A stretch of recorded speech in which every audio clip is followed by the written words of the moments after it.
বিসমিল্লাহিররহমানিররহিম। আসসালামু আলাইকুম। আমার নাম মোহাম্মদ শাহিন আহমেদ। আমি ইনফিনিটি দ্য একাডেমি অফ এলিটসের একজন মেন্টর। আমি বর্তমানে মুগ্ধ মেডিকেল কলেজে পড়াশোনা করতেছি। আজকে আমাদের পড়ানোর টপিক হলো 9-10 এর জীবকোষের যে চ্যাপ্টারটা, মানে জাস্ট কোষ ও টিস্যু, এই চ্যাপ্টারটা নিয়ে আজকে পড়াশোনা হবে। এই চ্যাপ্টারটা এক ক্লাসেই শেষ হবে। এক ক্লাসে মানে পুরো বইয়ের থিওরি পড়ানো হবে।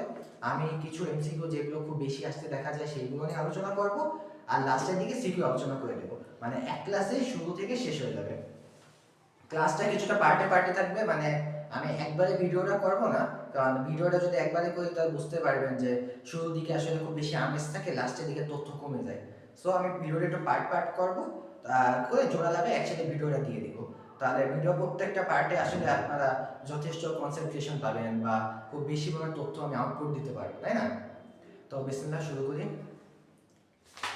তা এই চ্যাপ্টার যেমন শুরু করতেছি, চ্যাপ্টার নামই হলো জীবকোষ ও টিস্যু। টিস্যুটা বাদ রাখি, আগে জীবকোষ। আচ্ছা, কোষ জিনিসটা কি? কোষ জিনিসটা কি এটা সিকিউতে আসবে। আসবে কোথায়? ক দাগে জিজ্ঞাসা করবে কোষের সংজ্ঞা দাও। তখন আপনাদের বলতে হবে যে লোই ও সিকি বীজের যে সংজ্ঞাটা এটা দিতে হবে। এটা বইয়ে একদম ফার্স্ট প্যারাতে আছে। এই সালটাও পড়বেন 1969 সালে লোই এবং সিকি বীজ একটা সংজ্ঞা ছিল কোষের, ওই সংজ্ঞাটা আপনাদের দিতে হবে। সংজ্ঞাটা হলো বৈষম্যবৃদ্ধ পর্দা দ্বারা আবৃত এবং জীবজ কার্যকলাপের জন্য দায়ী এমন এক সত্তা যে অন্য কোনো সজীব মাধ্যম ছাড়া নিজের আত্মপ্রজননক্ষম তাকে কোষ বলে। এই সংজ্ঞাটা হুবহু দিতে হবে, বইয়ের ভাষায় লিখতে হবে, অন্য ভাষায় লিখলে মার্ক পাবেন না। সেকেন্ড, কোষের শ্রেণী বিভাগ। কোষে আমরা প্রাইমারিলি দুই ভাগে ভাগ করব, আদি কোষ, প্রকৃত কোষ। আশা করি দেখা যাচ্ছে। আদি কোষ, প্রকৃত কোষ। আদি কোষ মানে কি? আদি মানে হলো প্রো, আর কোষ মানে অনেকটা ক্যারিওটিক। সো প্রোক্যারিওটিক সেল বা আদি কোষ জিনিসটা কি? এই জিনিসটাকে ক্যারিয়ন দিয়ে, মানে প্রোক্যারিয়ন, প্রো মানে আদি, ক্যারিয়ন মানে নিউক্লিয়াস বা নাট। এই নিউক্লিয়াস যদি কোনো দ্বিস্তরীয় আবরণ দ্বারা আবৃত না থাকে তখন সেটা হয়ে যায় প্রোক্যারিয়ন, আর এই সেলটা হয়ে যায় প্রোক্যারিওটিক সেল। এটাই হলো আদি কোষ। তাহলে আদি কোষ নিয়ে আমরা একটা জিনিস বুঝলাম যে আদি কোষে কোনো ঝিল্লিবদ্ধ অঙ্গাণু থাকবে না, কোনো ঝিল্লিবদ্ধ নিউক্লিয়াস থাকবে না। আদি কোষের মধ্যে একটা জিনিস থাকবে, এটা বারবার এমসিকিউতে আসে, ওটা হলো রাইবোসোম থাকবে। It is a must. এরপর আসি প্রকৃত কোষে। প্রকৃত কোষে অবশ্যই যে নিউক্লিয়াস থাকবে ওটা একটা নিউক্লিয়ার মেমব্রেন থাকবে, এটা দ্বিস্তরী হতে হবে, এবং আবরণী বেষ্টিত অনেকগুলো অঙ্গাণু থাকবে, একটা দুটা না, অনেকগুলো অঙ্গাণু থাকবে যেগুলো আবরণী বেষ্টিত। এখানেও রাইবোসোম থাকবে। এবার অঙ্গাণুগুলো আমি প্রত্যেকটা নাম বলবো না, কারণ একটা একটা করে সবগুলো পড়ানোর পর লাস্টে আমরা পুরো কোষটা আসলে আইকে দেখাবো বা কোষটা জিনিসটা কি পুরোপুরি অ্যাকচুয়ালি ইন এ নাটশেল বলবো। কিন্তু এখন একসাথে সবকটা অঙ্গাণু বলে কিছুই মাথায় ঢুকবে না। তো প্রকৃত কোষের যে শ্রেণীবিভাগ প্রথম পৃষ্ঠায় দেয়া আছে ওটা হলো জনন কোষ আর দেহ কোষ। আগে দেহ কোষ নিয়ে বলি। আমার দেহ গঠন করবে যেগুলো কোষ সেগুলো দেহ কোষ, হাত, পা, চোখ, কান, নাক, সবই তো দেহ কোষ। এবং আরেকটা হলো জনন কোষ। জনন কোষ কোনগুলা? যেগুলো কোষ প্রজননে অংশগ্রহণ করবে, শুক্রাণু, ডিম্বাণু। এই শুক্রাণু ডিম্বাণু হলো জনন কোষ। এই জনন কোষ দুইটা যখন মিলিত হবে, অর্থাৎ শুক্রাণু প্লাস ডিম্বাণু হবে, তখন যেটা তৈরি হয় তাই বলা হয় জাইগট। এই জাইগট বড় হয়, নতুন প্রজন্মের সৃষ্টি হয়। এইটুকুই, এটা হলো কোষের শ্রেণী বিভাগ। এবার অন্য পৃষ্ঠায় আসি। এর পরের পৃষ্ঠা খুললে আপনারা দেখবেন যে কোষের দূরে চিত্র দেওয়া আছে, চিত্র আঁকতে পারতে হবে। দূরে প্রাণী কোষ, উদ্ভিদ কোষ দূরে পারতে হবে। দূরে আমি মোটামুটি আগে দেখানোর ট্রাই করবো, কিন্তু সেটা আজকে না, মানে ভিডিওটা পার্ট পার্ট করছি তো, মানে এখন না, ভিডিও লাস্টের দিকে এটা পাবেন। কারণ আমি মধ্যে অঙ্কাণু আছে, কারণ এক একটা অঙ্কাণু পরিচিতি না দিয়ে যদি আমি প্রথমেই আঁকা শুরু করে দিলাম তো কিছু বুঝলেন না। আমি প্রথমে প্রত্যেকটা অঙ্কাণু পরিচিতি দেবো, তারপর লাস্টের দিকে আমরা পুরো কোষটা আঁকে দেখাই দেবো।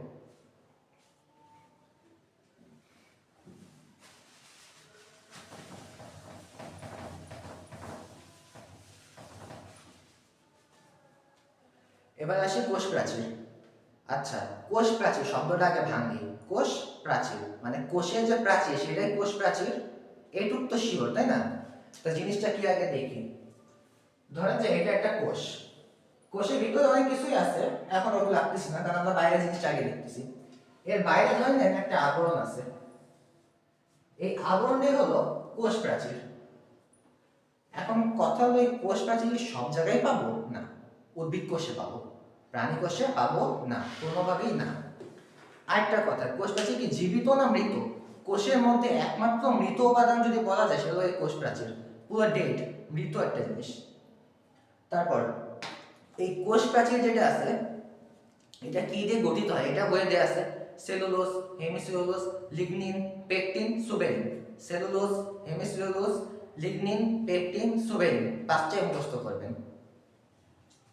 তারপর আসি এই যে কোষ প্রাচীর, এটা একটু জুম করে দেখি জিনিসটার মধ্যে আর কি কি আছে।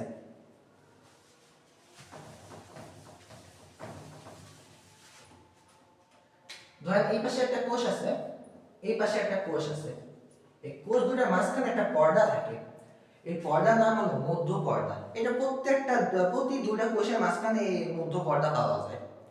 এই মধ্য পর্দার উপরে থাকে হলো প্রাইমারি প্রাচীর, মানে এই পাশে একটা কোষ, এইটা একটা কোষ, এই কোষ দুটার মাঝখানে থাকবে হলো মধ্য পর্দা, আর এই মধ্য পর্দার উপরে থাকবে এক স্তর বিশিষ্ট প্রাইমারি প্রাচীর। এটা আসবে প্রাইমারি প্রাচীর কত স্তর বিশিষ্ট, এক স্তর আসবে। তো এই এক স্তর বিশিষ্ট প্রাইমারি প্রাচীর পাওয়া যাবে। এবার এই প্রাইমারি প্রাচীরের উপর একাধিক স্তর বিশিষ্ট সেকেন্ডারি প্রাচীরও থাকতে পারে, এইটুকুই। এরপরে কোষ প্রাচীরের গঠন উপাদান যেটা বললাম, cellulose, hemicellulose, lignin, pectin, suberin, এটা আসলে ইন আ নাটশেল বলা। একটু স্পেসিফিক যদি করি, যেমন এটা সাধারণত উদ্ভিদে দেখা যায়। যদি আমি বলি ছত্রাক, তাহলে সেটা কাইটিন নির্মিত হবে। যদি বলি ব্যাকটেরিয়া, তাহলে সেটা আবার প্রোটিন, লিপিড নির্মিত। এটাই স্বাভাবিক।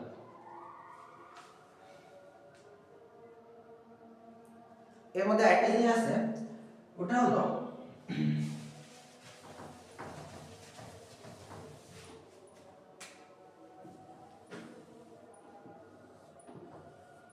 কোষ প্রাচীরের ফাঁকে ফাঁকে কিছু জায়গা পাওয়া যায়। এই এলাকার বলা হয় কূপ এলাকা। এই কূপ এলাকার কাজ হলো, এই পাশে একটা কোষ আছে তাই না, ধরেন এই যে এই পাশে একটা কোষ আছে, এই দুইটা কোষের মধ্যে কানেকশন রাখাটার কাজ হলো এই কূপ এলাকার কাজ। দুইটা কোষের মধ্যে কানেকশন রাখতেছে, অর্থাৎ বিভিন্ন বস্তুর আদান প্রদান হবে, বিভিন্ন তথ্যের আদান প্রদান হবে। এর জন্য এই জায়গাটার নাম হলো কূপ এলাকা। এই কূপ এলাকাটা বইয়ে দেওয়া আছে। আর এই কূপ এলাকাটার একটা সুন্দর নাম আছে, প্লাজমোডেসমাটা। প্লাজমোডেসমাটা। কাজগুলো করবেন, পানি ও খনিজ লবণ পরিবহন করা ইজি আছে। আমি বলতেছি এই অধ্যায়ে যে কয়টা অঙ্গাণু পাবেন, অর্থাৎ কোষ অঙ্গাণু, কোষ প্রাচীর আমি প্রথমে পড়াইলাম, এরপর আরো জিনিস পড়াবো। প্রত্যেকটা ফার্স্ট লাইন ইম্পর্টেন্ট হলো কাজগুলা। প্রথমেই কাজগুলো সাইজ করতে হবে, লাগলে খাতায় নোট করতে হবে, কাজ পারতেই হবে। এই অধ্যায়ে অঙ্গাণু যে কাজগুলা পারে না, সেই অধ্যায়ে কিছুই পারে না। প্রথমে কাজ পারতে হবে, তারপর গঠন পারতে হবে। গঠন বইয়ের মধ্যে উপরে দেওয়া আছে, কাজ নিচে দেওয়া আছে। আই ডোন্ট কেয়ার, আগে কাজ পারতে হবে, কারণ ওটাই প্রশ্ন আসবে, ওটাই লিখে আসতে হবে। গঠন তেমন একটা আসে না।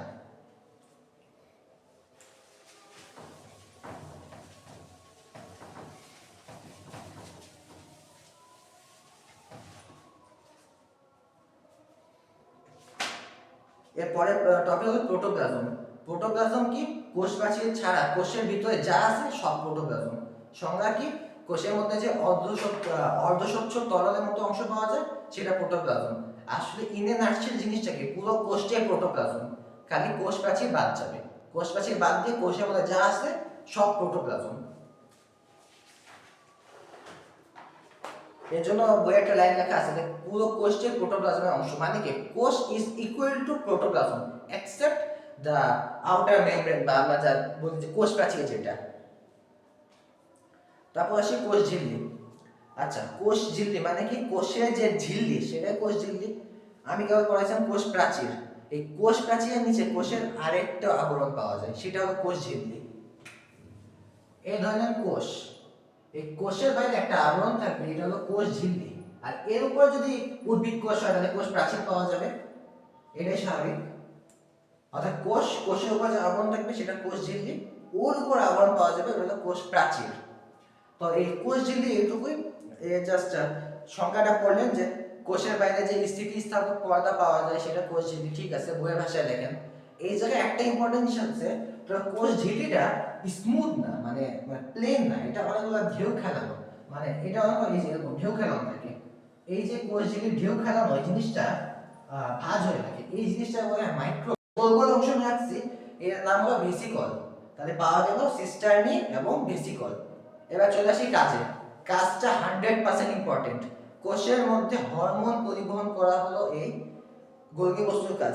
যত ধরনের পরিবহন এটা করবে দুইটা অঙ্গাণু, এই একটা গোলগি বডি এবং এন্ডোপ্লাজমিক রেটিকুলাম। বইয়ের মধ্যে সরাসরি দিয়ে আসছে হরমোন পরিবহনের কাজ, ওটা পড়েন। মানে যত কোষের মধ্যে উৎপাদিত বস্তু কোষের মধ্যে আদান প্রদান হবে, ট্রাভেল করবে, চলাচল করবে, এইগুলো দায়িত্ব নেয় এই গোলগি বস্তু।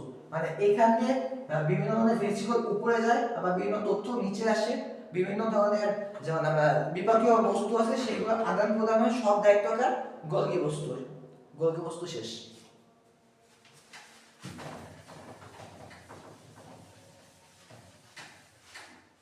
বুঝে যাচ্ছে? এরপর আসি এন্ডোপ্লাজমিক রেটিকুলাম। বইয়ের মধ্যে ছোট চিত্র যে আছে আমি বড় করে দেখা দিচ্ছি।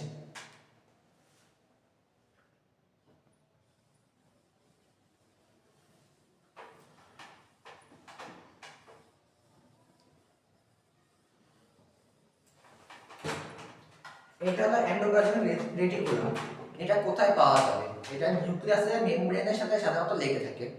এটার কাজ ওই বিভিন্ন অঙ্গাণু তারপর বিভিন্ন ধরনের পদার্থ, বিপাকীয় বস্তু, বজ্র পদার্থ এগুলো পরিবহন করা এটার কাজ। এখন এর মধ্যে খেলা হলো এই এন্ডোপ্লাজমিক রেটিকুলাম দুই প্রকার, একটা মসৃণ একটা অমসৃণ। মসৃণ মানে আমি বুঝছি স্মুথ, এটা হলো স্মুথ, এর মেমব্রেনে কোনো দাগ নাই, তো এটা হলো স্মুথ মানে মসৃণ। কিন্তু যদি এটার মধ্যে দাগ থাকে, এই দাগগুলো হলো রাইবোজোম একটা, এই দাগগুলো কি একটা রাইবোজোম। এই রাইবোজোম যদি লাগে থাকে এন্ডোপ্লাজমিক রেটিকুলামের সাথে, তাহলে এইটা হবে অমসৃণ এন্ডোপ্লাজমিক রেটিকুলাম। কাজ কি? পরিবহন করা, সোজা কথা। গোলগি বস্তুর কাজ, এন্ডোপ্লাজমিক রেটিকুলামের কাজ আলাদা করে নোট করবেন এবং স্পেসিফিক করে পড়বেন, কারণ এই জায়গাতে অবশ্যই পেঁচাবে।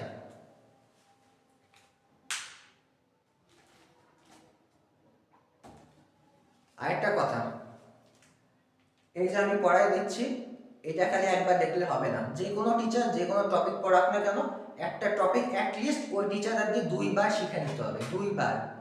একবার পড়ে কাজ হবে না। একই জিনিস দুইবার শোনার পর ব্রেন এমনি ক্যাচ করতে পারবে, কিন্তু একবার যদি শোনেন 70%ই হারিয়ে যাবে। অবশ্যই দুইবার শিখতে হবে। আমার এই ভিডিওটা অ্যাট লিস্ট 2x স্পিডে হলেও দুইবার দেখতে হবে, যদি ভালো লাগে। ভালো না লাগলে তো কথাই নেই, কিন্তু যদি ভালো লাগে, শেখার ইচ্ছা থাকে, অ্যাট লিস্ট এই ভিডিও দুইবার দেখতে হবে, দুইবার শিখতে হবে।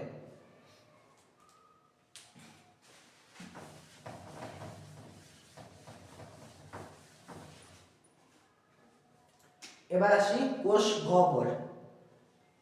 কোষ গহ্বর আঁকা সবচেয়ে ইজি, একটা গোল দিয়ে দাও, কোষ গহ্বর আঁকা শেষ। আচ্ছা, তাই কোষ গহ্বর ব্যাপার কি? থাকে না যে বাসায় ডাস্টবিন, যত ময়লা ওর মধ্যে থাকবে, কোষ হলো কোষের ডাস্টবিন। যত ধরনের আবর্জনা, ময়লা, বিপাকীয় বস্তু, আবল তাবল জিনিস সব এই জিনিসটার মধ্যে থাকবে। কোষ গহ্বর মানে কোষের ডাস্টবিনের মতো কাজ করবে, এইটাই আর কি। এর মধ্যে অনেক জিনিস পাওয়া যায়, অনেকগুলো উদাহরণ দেওয়া আছে, শর্করা, চর্বি, আমিষ, প্রোটিন মোটিন অনেক কিছু দেওয়া আছে। রিডিং দিবেন, মুখস্থ করলে ভালো, না করলে অসুবিধা নেই। কিন্তু একটা জিনিস পারতে পারে, এই কোষ গহ্বরের আবরণের নাম কি? টোনোপ্লাস্ট। এটা বইয়ে দেওয়া নেই, লিখে রাখবেন। কোষ গহ্বরের আবরণের নাম হলো টোনোপ্লাস্ট, বোর্ডে আসে।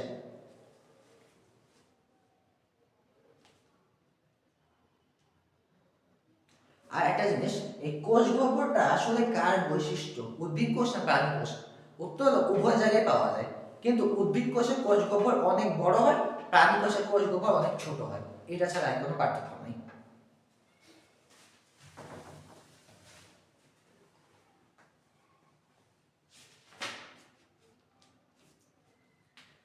এবার আসি লাইসোজোম। লাইসোজোম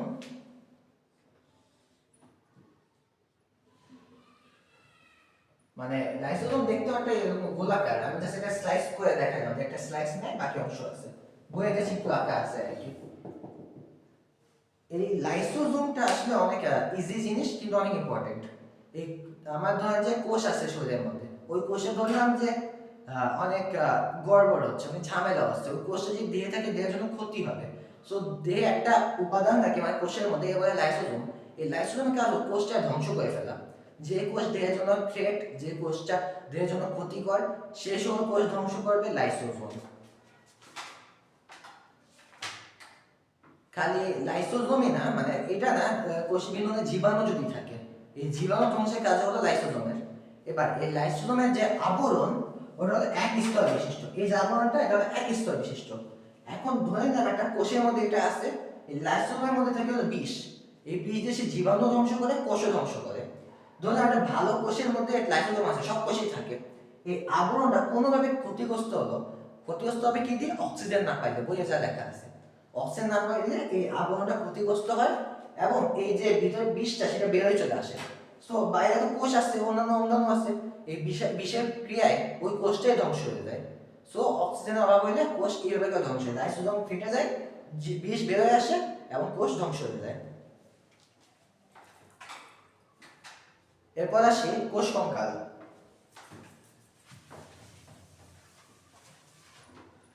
কোষ কঙ্কাল আকার কোনো জিনিস না, কারণ ওটা অনেকটা জাস্ট লম্বা লম্বা সুতার মতো অংশ। হ্যাঁ, মানে এই যে জাস্ট লম্বা সুতার মতো অংশ পুরো কোষের মধ্যে ছায়া থাকে।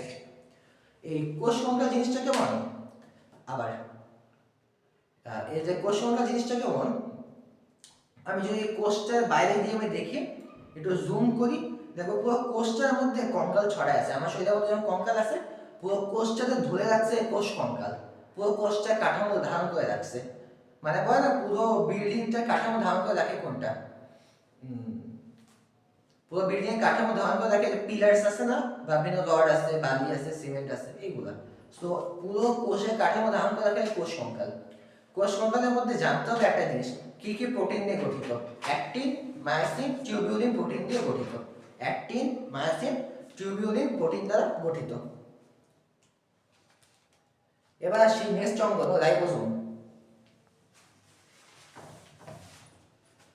যদি বোর্ডে প্রশ্ন করা হয় কোন অঙ্গাণুকে সার্বজনীন অঙ্গাণু বলা হয়, কোন অঙ্গাণু সব কোষে পাওয়া যায়, কোন অঙ্গাণু সব জায়গায় পাওয়া যায়, কোনো এক্সেপশন নাই, সেটা হলো রাইবোসোম। প্রত্যেকটা কোষে, সে আদি কোষ, প্রকৃত কোষ, এমনকি অণুজীব, ব্যাকটেরিয়া, ভাইরাস, সব জায়গায় পাওয়া যাবে রাইবোসোম, পাইতেই হবে।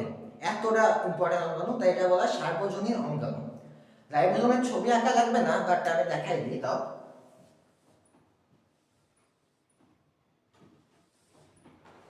মানে উপরে একটা পার্ট থেকে নিচে একটা পার্ট থাকে, এটা হলো রাইবোসোম। আর মাঝখানে এটা প্রোটিন চলাচল করে, তাই রাইবোসোমকে বলা থাকে প্রোটিন তৈরি কারখানা। শরীরে যত প্রোটিন আছে সব তৈরি করবে হলো এই রাইবোসোম। প্রোটিন তৈরি কারখানা কোনটা? রাইবোসোম। যত প্রোটিন আছে তৈরি করবে কে? রাইবোসোম।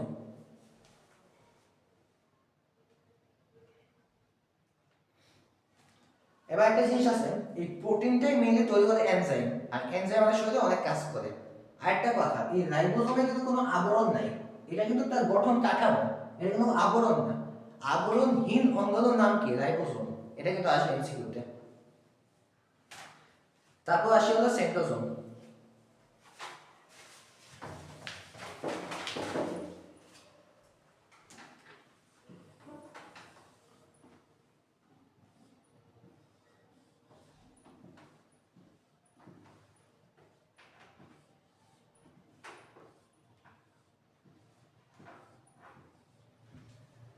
এটা হলো একটা সেন্ট্রোজোম। এই সেন্ট্রোজোমটা আগে বুঝি কার বৈশিষ্ট্য? উদ্ভিদের বৈশিষ্ট্য না প্রাণীর বৈশিষ্ট্য। এই সেন্ট্রোজোম হলো প্রাণীর বৈশিষ্ট্য, মানে আমার দেহে, গরু ছাগলের দেহে পাওয়া যাবে। এটা হলো একটা সেন্ট্রোজোম। এই সেন্ট্রোজোমে বাইরের যে আবরণটা থাকে সেটা বলতে সেন্ট্রোজোমে একটা বাইরের আবরণ, ঠিক আছে। এই ভিতরে এই দুটা কাঠামো থাকে, এই এক একটা বলা হয় থাকে সেন্ট্রিওল, এক একটা বলা হয় থাকে সেন্ট্রিওল। এর চারদিকে একটা তরল পদার্থ থাকে, এরা আমাকে ম্যাট্রিক্স মাইরে দিয়েন না। এই যে তরল পদার্থ থাকে এরা বলা যায় সেন্ট্রোস্ফিয়ার। তাহলে এটা হলো সেন্ট্রিওল, বাইরে যে তরল পদার্থ সেটা হলো সেন্ট্রোস্ফিয়ার। আর সেন্ট্রোস্ফিয়ার প্লাস সেন্ট্রিওল, এই পুরো কাঠামোকে একসাথে বলা যায় সেন্ট্রোজোম। এবার আসি কাজে। সেন্ট্রোজোমের কাজ কি? সেন্ট্রোজোমের কাজ হলো জাস্ট কোষ বিভাজন যখন হবে তখন অ্যাস্টারে তৈরি করা। আমি বলো ভাইয়া অ্যাস্টারে কি জিনিস? ভাইয়া শোনো, যখন কোষ বিভাজিত হয় তখন কোষের দুই পাশে সেন্ট্রোজোম চলে যায়, চলে যাওয়ার পর সেখানে আলো ছুড়ে বেরোয়, মানে জাস্ট আলো বের হয় আর কি। এই আলোগুলোকে বলা হয় থাকে অ্যাস্টারে, অর্থাৎ কোষ বিভাজনের জন্য মুখ্য ভূমিকা পালন করে হলো সেন্ট্রোল, সেন্ট্রোজোম আর এরপর আসি এন্ডোপ্লাজমিক রেটিকুলাম। বইয়ের মধ্যে ছোট চিত্র দিয়ে আছে, আমাকে বড় করে দেখা দিচ্ছি।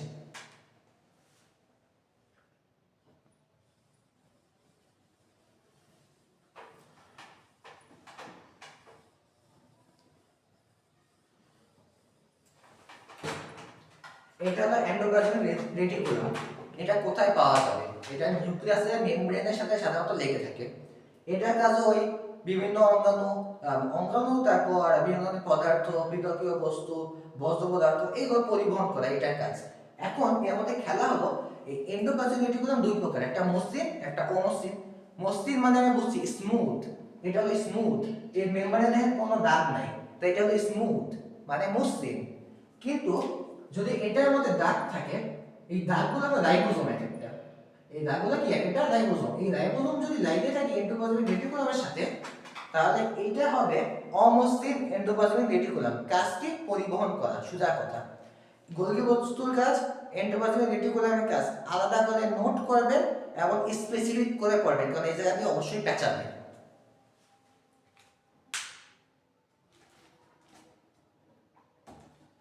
আরেকটা কথা, এই যে আমি পড়াই দিচ্ছি, এটা খালি একবার দেখলে হবে না। যে কোনো টিচার যে কোনো টপিক পড়াক না কেন, একটা টপিক অ্যাটলিস্ট ওই টিচারকে দুইবার শিখে নিতে হবে, দুইবার। একবার পড়ে কাজ হবে না। একই জিনিস দুইবার শোনার পর ব্রেন এমনি ক্যাচ করতে পারবে, কিন্তু একবার যদি শোনেন 70%ই হারা যাবে। অবশ্যই দুইবার শিখতে হবে। আমার এই ভিডিওটা অ্যাটলিস্ট 2x স্পিডে হলেও দুইবার দেখতে হবে, যদি ভালো লাগে। ভালো না লাগলে তো কথাই নেই, কিন্তু যদি ভালো লাগে, শেখার ইচ্ছা থাকে, অ্যাটলিস্ট এই ভিডিও দুইবার দেখতে হবে, দুইবার শিখতে হবে।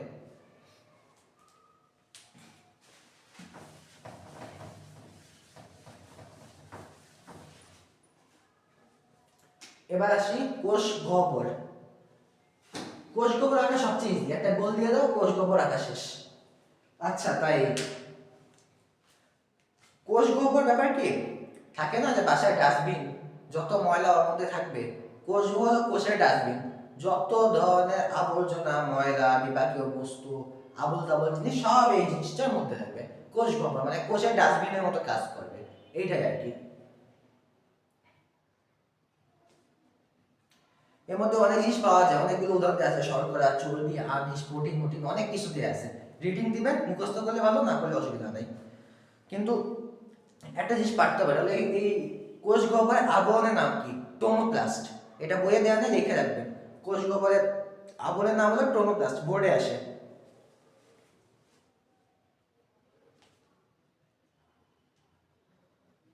আর একটা জিনিস, এই কোষ গহ্বরটা আসলে কার বৈশিষ্ট্য, উদ্ভিদ কোষ না প্রাণী কোষ? উত্তর হলো উভয় জায়গায় পাওয়া যায়, কিন্তু উদ্ভিদ কোষের কোষ গহ্বর অনেক বড় হয়, প্রাণী কোষের কোষ গহ্বর অনেক ছোট হয়। এটা ছাড়া আর কোনো পার্থক্য নেই।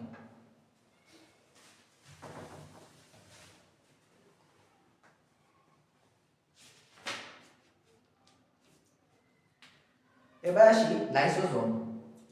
লাইসোজোম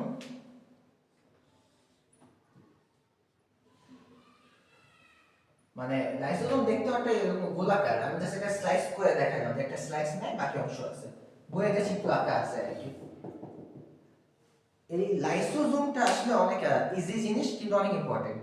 এই আমার ধরেন যে কোষ আছে শরীরের মধ্যে, ওই কোষে ধরলাম যে অনেক গড়বড় হচ্ছে, মানে ঝামেলা হচ্ছে, ওই কোষে যদি দেহে থাকে, দেহের জন্য ক্ষতি হবে। সো দেহে একটা উপাদান থাকে মানে কোষের মধ্যে, এবারে লাইসোজোম। এই লাইসোজোমের কাজ কোষটা ধ্বংস করে ফেলা। যে কোষ দেহের জন্য থ্রেট, যে কোষটা দেহের জন্য ক্ষতিকর, সে সময় কোষ ধ্বংস করবে লাইসোজোম। খালি লাইসোজোমই না, মানে এটা না, কোষ বিন্দুতে জীবাণু যদি থাকে, এই জীবাণু ধ্বংসের কাজ হলো লাইসোজোমের। এবার এই লাইসোজোমের যে আবরণ, ওটা হলো এক স্তর বিশিষ্ট। এই যে আবরণটা, এটা হলো এক স্তর বিশিষ্ট। এখন ধরে নেন একটা কোষের মধ্যে এটা আছে, এই লাইসোজোমের মধ্যে থাকে হলো বিষ। এই বিষ দিয়ে সে জীবাণু ধ্বংস করে, কোষও ধ্বংস করে। ধরুন একটা ভালো কোষের মধ্যে লাইসোজোম আছে, সব কোষেই থাকে। এই আবরণটা কোনোভাবে ক্ষতিগ্রস্ত হলো, ক্ষতিগ্রস্ত হবে কি দিয়ে? অক্সিজেন না পাইলে, বইয়ে যা লেখা আছে। অক্সিজেন না পাইলে এই আবরণটা ক্ষতিগ্রস্ত হয়, এবং এই যে ভিতরে বিষটা, সেটা বের হয়ে চলে আসে। সো বাইরে তো কোষ আছে, অন্যান্য অঙ্গাণু আছে, এই বিষের ক্রিয়ায় ওই কোষটাই ধ্বংস হয়ে যায়। সো অক্সিজেনের অভাব হলে কোষ এইভাবে ধ্বংস হয়ে যায়, লাইসোজোম ফেটে যায়, বিষ বের হয়ে আসে এবং কোষ ধ্বংস হয়ে যায়। এরপর আসি কোষ কঙ্কাল।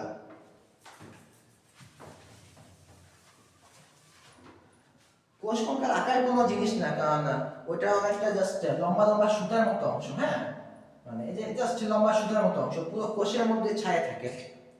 এই কোষ কঙ্কাল জিনিসটা কেমন, আবার এই যে কোষ কঙ্কাল জিনিসটা কেমন, আমি যদি কোষটার বাইরে দিয়ে আমি দেখি, একটু জুম করি, দেখো পুরো কোষটার মধ্যে কঙ্কাল ছড়ায় আছে। আমার শরীরের মধ্যে যখন কঙ্কাল আছে, পুরো কোষটাতে ধরে রাখছে কোষ কঙ্কাল, পুরো কোষটা কাঠামো ধারণ করে রাখছে। মানে বলে না পুরো বিল্ডিংটা কাঠামো ধারণ করে রাখে কোনটা, পুরো বিল্ডিং কাঠামো ধারণ করে রাখে পিলার্স আছে না, বা বিভিন্ন রড আছে, বালি আছে, সিমেন্ট আছে, এইগুলা। তো পুরো কোষের কাঠামো ধারণ করে রাখে কোষ কঙ্কাল। কোষ কঙ্কালের মধ্যে জানতে হবে একটা জিনিস, কি কি প্রোটিন নিয়ে গঠিত। অ্যাক্টিন, মায়োসিন, টিউবিউলিন প্রোটিন দিয়ে গঠিত। অ্যাক্টিন, মায়োসিন, টিউবিউলিন প্রোটিন দ্বারা গঠিত। এবার আসি নেক্সট অঙ্গ হলো রাইবোসোম। যদি বোর্ডে প্রশ্ন করা হয় কোন অঙ্গাণুকে সার্বজনীন অঙ্গাণু বলা হয়, কোন অঙ্গাণু সব কোষে পাওয়া যায়, কোন অঙ্গাণু সব জায়গা পাওয়া যায়, কোনো এক্সেপশন নাই, সেটা হলো রাইবোসোম। প্রত্যেকটা কোষে, সে আদি কোষ, প্রকৃত কোষ, এমনকি অণুজীব, ব্যাকটেরিয়া, ভাইরাস, সব জায়গায় পাওয়া যাবে রাইবোসোম, পাইতেই হবে, এতটা ইম্পর্টেন্ট অঙ্গাণু, তাই এটা বলা সার্বজনীন অঙ্গাণু। রাইবোসোমের ছবি আঁকা লাগবে না, বাট আমি দেখাই দিই তাও।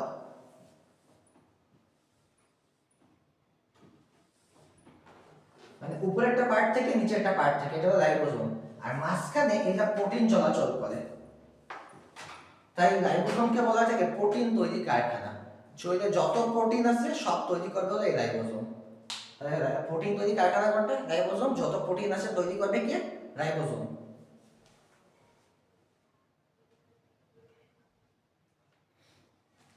এবার একটা জিনিস আছে, এই প্রোটিনটাই মেইনলি তৈরি করে এনজাইম, আর এনজাইম আমাদের শরীরে অনেক কাজ করে। আরেকটা কথা, এই রাইবোসোমে কিন্তু কোনো আবরণ নাই, এটা কিন্তু তার গঠন কাঠামো, এটা কোনো আবরণ না। আবরণহীন অঙ্গাণুর নাম কি, রাইবোসোম। এটা কিন্তু আসবে এমসিকিউতে। তারপর আসি হলো সেন্ট্রোজোম।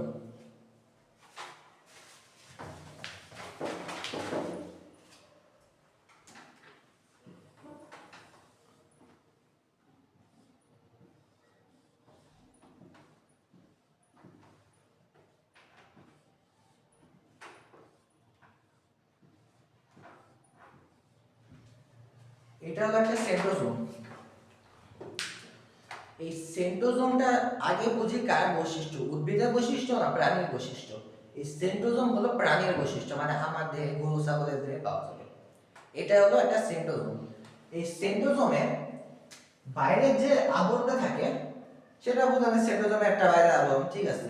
এই ভিতরে এই দুটা কাঠামো থাকে, এই এক একটা বলা হয় থাকে সেন্ট্রিওল, এক একটা বলা হয় থাকে সেন্ট্রিওল। এর চারদিকে একটা তরল পদার্থ থাকে, এরা আমাকে ম্যাট্রিক্স মাইরে দিয়েন না। এই যে তরল পদার্থ থাকে এরা বলা যায় সেন্ট্রোস্ফিয়ার। তাহলে এটা হলো সেন্ট্রিওল, বাইরে যে তরল পদার্থ সেটা হলো সেন্ট্রোস্ফিয়ার। আর সেন্ট্রোস্ফিয়ার প্লাস সেন্ট্রিওল এই পুরো কাঠামোকে একসাথে বলা যায় সেন্ট্রোজোম। এবার আসি কাজে। সেন্ট্রোজোমের কাজ কি?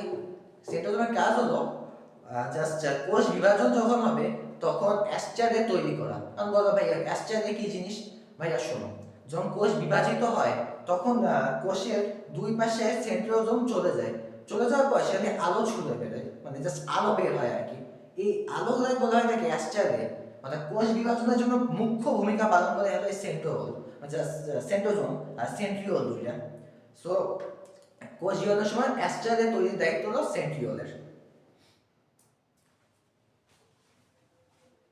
এর সংজ্ঞাটা পড়বেন। আর একটা তথ্য আছে, স্পিন্ডল যন্ত্র তৈরি, এগুলো কোষ বিভাজন অধ্যায়ে দেওয়া আছে, আমি ডিটেলসে পড়াবো বা অন্য কোনো ভাইয়া পড়াবে। কোষ বিভাজনের সময় দেখবেন যে বিভিন্ন তন্তু তৈরি হয়, এই তন্তুগুলো যে তৈরি হয় এর নাম হলো স্পিন্ডল তন্তু। আর পুরো যে যন্ত্র তাই বলে স্পিন্ডল যন্ত্র, এটা আমি একে দেখাচ্ছি না, অন্য চ্যাপ্টারে আবার দেখানো হবে। এই স্পিন্ডল যন্ত্র তৈরির দায়িত্ব হলো এই সেন্ট্রিওলের। আর মোস্ট ইম্পর্টেন্ট একটা জিনিস, ফ্লাজেলা তৈরি করে। সরি, ফ্লাজেলা তৈরি করা। এই ফ্লাজেলা তৈরি করার দায়িত্ব হলো সেন্ট্রিওলের। ফ্লাজেলা মানে কি? ধরে নেন একটা ব্যাকটেরিয়া, ব্যাকটেরিয়া লেস থাকে, ব্যাকটেরিয়া লেসকে বলা হয় ফ্লাজেলা।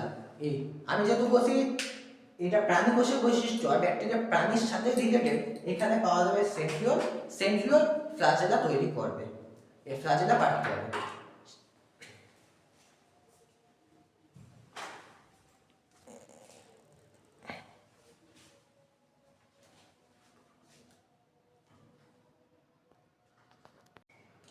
এখন আমি যেটা পড়াবো সেটা হলো নিউক্লিয়াস। এর আগে যে কয়টা অঙ্গন আমি পড়াইছি এর মধ্যে সবচেয়ে ইম্পর্টেন্ট যেটা তো হলো নিউক্লিয়াস।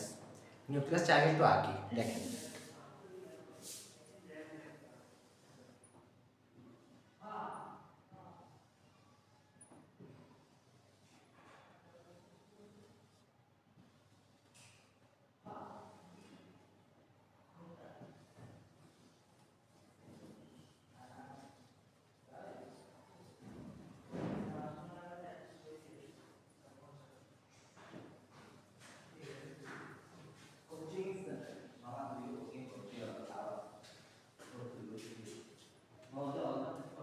মোটামুটি এই হলো নিউক্লিয়াস।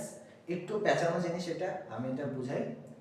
এই নিউক্লিয়াসে মেইনলি চারটা পার্ট আছে। এই চারটা পার্ট হলো, এই নিউক্লিয়াসের বাইরে একটা মেমব্রেন আছে। এই মেমব্রেনটা কত স্তরী? দ্বিস্তরী। এই মেমব্রেনটার ভিতরে মাঝে ফাঁকা জায়গা আছে, এই ফাঁকা জায়গাগুলো বলা হয় নিউক্লিয়ার রন্ধ্র। নিউক্লিয়ার রন্ধ্র, এই যে ফাঁকা জায়গা, এখান থেকে বিভিন্ন ধরনের তথ্য, প্রোটিন এগুলো আদান প্রদান করা হয়। আচ্ছা, একটা কথা আগে বলে রাখি, নিউক্লিয়াস কোথায় পাওয়া যায়, কোথায় পাওয়া যায় না, এটা উদ্ভিদ প্রাণী উভয় কোষে পাওয়া যাবে। পাওয়া যাবে না কোথায়? বিভিন্ন ধরনের রক্তকণিকা আছে, যেমন লোহিত রক্তকণিকা এবং সিপ কোষ, এই দুই জায়গায় নিউক্লিয়াস পাওয়া যাবে না। এরপর নিউক্লিয়ার মেমব্রেন গেল। এরপর নিউক্লিয়াসের ভিতরে অবশ্যই একটা তরল মাতৃকা আছে। এই তরল মাতৃকার মধ্যে বিভিন্ন এনজাইম থাকে, তারপর বিভিন্ন ধরনের আসলে প্রোটিন তৈরির বিভিন্ন ধরনের উপাদান থাকে। এই যে তরল মাতৃকা, এর নাম হলো নিউক্লিওপ্লাজম। এই তরল মাতৃকার মধ্যে একটা ঘন কালো অংশ থাকে। এটা তো আমি পুরোটা কালো করতে পারিনি, এই পুরোটা কালো একটা অংশ থাকে, খুব ঘন কালো একটা অংশ থাকে, এদের বলা হয় নিউক্লিওলাস। নিউক্লিওলাস, এই নিউক্লিওলাসের কাজ অনেক ইম্পর্টেন্ট। এই নিউক্লিওলাস রাইবোজোম তৈরি করে। আমি কিছুক্ষণ আগে বলছিলাম রাইবোজোম প্রোটিন তৈরি করে, আর এই নিউক্লিওলাস এটা রাইবোজোম তৈরি করবে। এবার এখানে একটা মারামারি আছে। নিউক্লিয়াস মানে হলো কোষের কেন্দ্রিকা, আর নিউক্লিওলাস মানে হলো কোষের কেন্দ্রিকাণু। এই দুটো পার্থক্য বুঝতে হবে। এরপরে এখানে সুতার মধ্যে অনেক পেঁচানো অংশ পাওয়া যায়। এই যে সুতার মতো পেঁচানো অংশ, এটার নাম হলো ক্রোমোজোম। এই ক্রোমোজোম মেনে এটা ক্রোমাটিন তন্তু, কোষ যখন বিভাজিত হয় তখন এটা ক্রোমোজোমে পরিণত হয়ে যায়। এখন যেহেতু কোষ বিভাজিত হচ্ছে না, তাই এটা পেঁচানো অবস্থায় আছে, তাই এটা হলো ক্রোমাটিন তন্তু।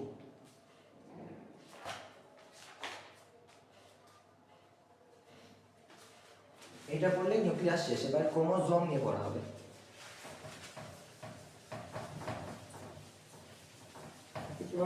স্টুডেন্ট, তোমার স্টুডেন্ট? ছোট ভাই। আমি স্টুডেন্ট হয়ে যায় বলেন স্যার। ভিডিও হচ্ছে কথা। এবার আমরা পড়াবো ক্রোমোজোম। অফ করে। এখন পড়া হবে ক্রোমোজোম।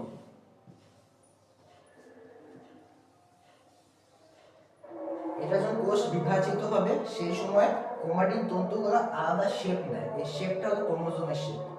এই ক্রোমোজোমের কয়েকটা অংশ যদিও আছে, কিন্তু এটা চিত্র আসবে না কোনো সময়।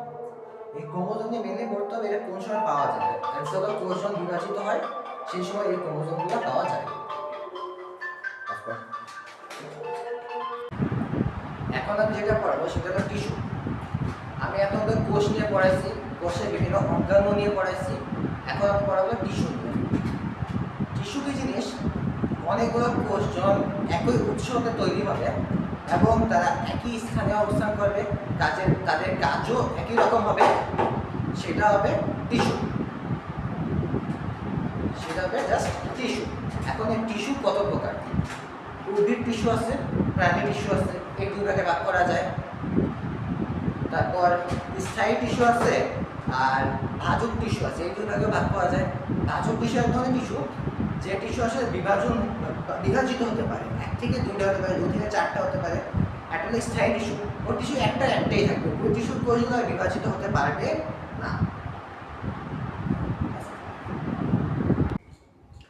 এখন আমি যেটা আসলে পড়াবো সেটা হলো উদ্ভিদ টিস্যু নিয়ে। আগে পড়াইনি, তারপর প্রাণী টিস্যু পড়াবো। উদ্ভিদ টিস্যুতে আমরা প্রাইমারিলি 2 ভাগে ভাগ করব সবার আগে। ওটা হলো সরল টিস্যু এবং জটিল টিস্যু।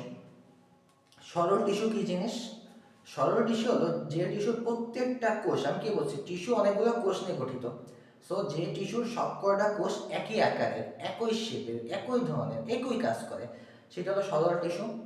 আর এবার হলো জটিল টিস্যু। জটিল টিস্যু বুঝতেছেন যে কোষগুলো সেম হবে না, ভিন্ন ভিন্ন ধরনের কোষ হবে, কিন্তু একই উৎস হতে তৈরি হবে এবং একই ধরনের কাজ করবে, এটা হলো জটিল টিস্যু। এবার সরল টিস্যু তিন ভাগে ভাগ করা যায়: parenchyma, collenchyma, sclerenchyma. Parenchyma, collenchyma, sclerenchyma. সবার আগে আসি প্যারেনকাইমায়। প্যারেনকাইমা কোষগুলো সরল টিস্যুর সবচেয়ে আদর্শ একটা উদাহরণ। আমি শেপটা একটু দেখাই। প্যারেনকাইমা কোষগুলো সবাই গোলাকার, সবকটা গোলাকার, এবং এই যে কোষগুলো থাকে এইগুলো হয় জীবিত, সমবেশীয়, এবং এদের পার্শ্ব প্রাচীর বা কোষ প্রাচীরটা থাকে হলো পাতলা। আমি কি বলছি, জীবিত, তার মানে এরা লিভিং সেল, বাইচে আছে। তারপর এদের প্রাচীর থাকে পাতলা, তার মানে এটা হবে শুধুমাত্র সেলুলোজ দ্বারা গঠিত, আর কিছু না, সেলুলোজ দ্বারা গঠিত হবে। এবার এই প্যারেনকাইমা নিয়ে সবচেয়ে ইম্পর্টেন্ট বলে দেন, প্যারেনকাইমার কাজ কি? প্যারেনকাইমার প্রধান কাজ হলো খাদ্য রিলেটেড, মানে খাদ্য তৈরি করা প্লাস খাদ্য সঞ্চয় করা, এটা হলো প্যারেনকাইমার কাজ। প্যারেনকাইমা হলো সবচেয়ে বেশি লিভিং একটা সেল, তারপর মানে জীবিত কোষ। তারপর প্যারেনকাইমার একটা বহুল আসা এমসিকিউ, যে যেগুলো উদ্ভিদ পানির নিচে থাকে সেগুলো প্যারেনকাইমা কোষের মধ্যে অনেক ফাঁকা জায়গা থাকে, অনেক অনেক আসলে ফাঁকা ফাঁকা জায়গা থাকে। এই যে বড় বড় বায়ু কুঠুরি থাকে প্যারেনকাইমা কোষে, এই জলজ উদ্ভিদের বড় বড় বায়ু কুঠুরিযুক্ত প্যারেনকাইমাকে বলা হয় অ্যারেনকাইমা। অ্যারেনকাইমা। এবার আসি কোলেনকাইমায়।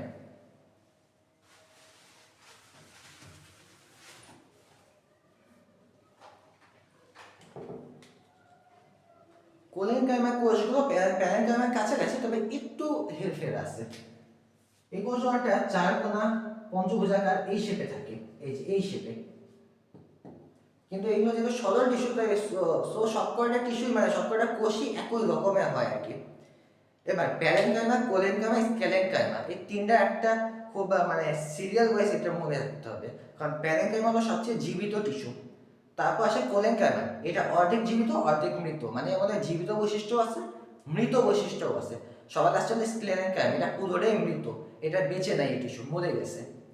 সো আমি পড়াচ্ছি কোলেনকাইমা। কোলেনকাইমার টিস্যুগুলো অনেকটা এরকম ভাবে দেখতে। এবার কোলেনকাইমার টিস্যু মেইনলি কাজটা কি? এই কাজের আগে একটা প্রাচীর নিয়ে পড়ায়নি। এর যে প্রাচীর থেকে এটা সেলুলোজ প্লাস পেকটিন নির্মিত, সেলুলোজও থাকবে পেকটিনও থাকবে, মানে প্যারেনকাইমার তুলনায় কোলেনকাইমার টিস্যুর যে কোষগুলো তার প্রাচীরগুলো একটু মোটা হবে। তারপর এই কোলেনকাইমার কাজ কি? কোলেনকাইমার মেইন কাজটা হলো দৃঢ়তা প্রদান করা। খাদ্যে যে মানে পুরো উদ্ভিদ দিয়ে যে শক্তি প্রদান করা, একটা দৃঢ়তা দরকার, সেটা এই কোলেনকাইমা দিয়ে থাকবে। আর সবচেয়ে বেশি দৃঢ়তা প্রদান করে স্ক্লেরেনকাইমা। 3 নম্বরে হলো এই স্ক্লেরেনকাইমা। এই কোষগুলো একটু লম্বাটে ধরনের হয়ে থাকে, আর এদের যে প্রাচীরটা সেটা হবে লিগনিন দিয়ে তৈরি, সবচেয়ে মোটা জিনিস, মানে সবচেয়ে মোটা প্রাচীর স্ক্লেরেনকাইমা হয় লিগনিন দ্বারা তৈরি হবে, লিগনিন। এই লিগনিন দ্বারা যে তার প্রাচীরটা তৈরি, সো ভিতরে আসলে কিছু বেঁচে থাকতে পারে না, সবই মরে যায়। এই পুরো টিস্যুর কোষ সবকটা ডেড সেল, মরে গেছে। এর কাজ কি? দৃঢ়তা প্রদান করা। সবচেয়ে বেশি দৃঢ়তা প্রদান করবে হলো এই স্ক্লেরেনকাইমার টিস্যুগুলা। এই স্ক্লেরেনকাইমার টিস্যুতে 2 ভাগে ভাগ করা যায়, একটা হলো ফাইবার, একটা হলো স্ক্লেরাইড। একটা ফাইবার, একটা স্ক্লেরাইড।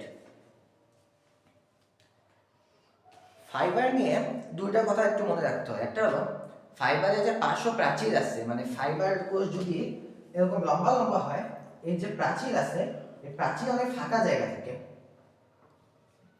এই ফাইবার কোষের যে ফাঁকা জায়গাগুলো কোষ প্রাচীরে, এরা বলে কূপ, এরা বলে কূপ, সরি। তাহলে ফাইবার কয়েক ধরনের হয়, যেমন উড ফাইবার আছে, বাস্ট ফাইবার আছে, এরকম ফাইবার আছে, ঠিক আছে। আরেকটা আছে হলো জাইলেম ফাইবার। জাইলেম তো আমি এখন পড়াইনি স্যার, জাইলেম ফাইবার আমরা সামনে পাবো। জাইলেম তো আমি এখন পড়াইনি স্যার, জাইলেম ফাইবার আমরা সামনে পাবো। এরপর আসি হলো স্ক্লেরাইড, মানে আমরা তো পড়াচ্ছি আসলে স্ক্লেরাইড কাইমা, এটা দুই ভাগে ভাগ করা যায়, ফাইবার আর স্ক্লেরাইড। ফাইবার পড়াই ফেলছে বা স্ক্লেরাইড। স্ক্লেরাইড মেনলি স্টোন সেল। স্ক্লেরাইড হলো স্টোন সেল, মানে মানে ওই ধরনের যে স্ক্লেরাইড কাইমা কোষগুলো, ওগুলো একদম পাথরের মতো গোল গোল হয়, আর পাথরের মতো শক্ত হয়, দৃঢ়তা প্রদান করে থাকে। এবং স্টোন সেল বলার একটা কারণ হলো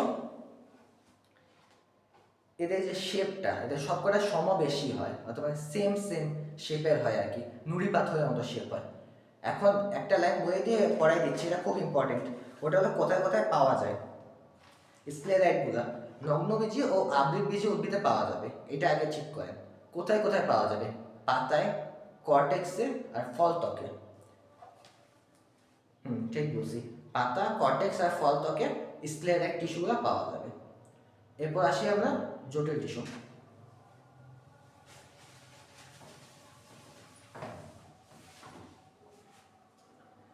জটিল টিস্যু আসলে দুই প্রকার, একটা জাইলেম, একটা ফ্লোয়েম। জাইলেম ফ্লোয়েম নিয়ে আগে একটা জিনিস বলে রাখি, জাইলেম ফ্লোয়েমের প্রধান কাজ হলো পরিবহন করা। জাইলেম ফ্লোয়েমের প্রধান কাজ পরিবহন করা। পাতে উৎপন্ন খাদ্য পুরো শরীরে পরিবহন করা একটা কাজ হতে পারে, বা মূলত পানি শোষণ করে পুরো দেহে নিয়ে যাওয়া, এটাও একটা কাজ হতে পারে। এই দুটা কাজ করে থাকবে জাইলেম ফ্লোয়েম মিলে, কোনটা কি করবে এটা পরে বলতেছি। এবার জাইলেম যেটা আছে, এটা যদি অনেক বড় গর্তযুক্ত হয় তা সেটা হয়ে যায় মোটা দিয়ে মেটা জাইলেম, আর যদি অনেক ছোট গর্তযুক্ত হয় সেটা বলা হয় থেকে প্রোটো জাইলেম। তারপর জাইলেমটা যদি প্রোক্যাম্বিয়াম দিয়ে সৃষ্টি হয় তা সেটা বলা হয় থাকে প্রাইমারি জাইলেম। আর যদি প্রাইমারি জাইলেম দিয়ে কোনো জাইলেম তৈরি করা হয় বা সৃষ্টি হয় তখন তাকে বলা হয় থাকে সেকেন্ডারি জাইলেম।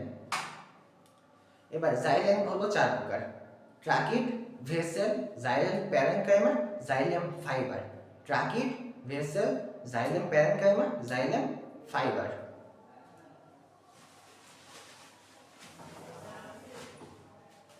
সবার আগে পড়ি ট্রাকিড নিয়ে।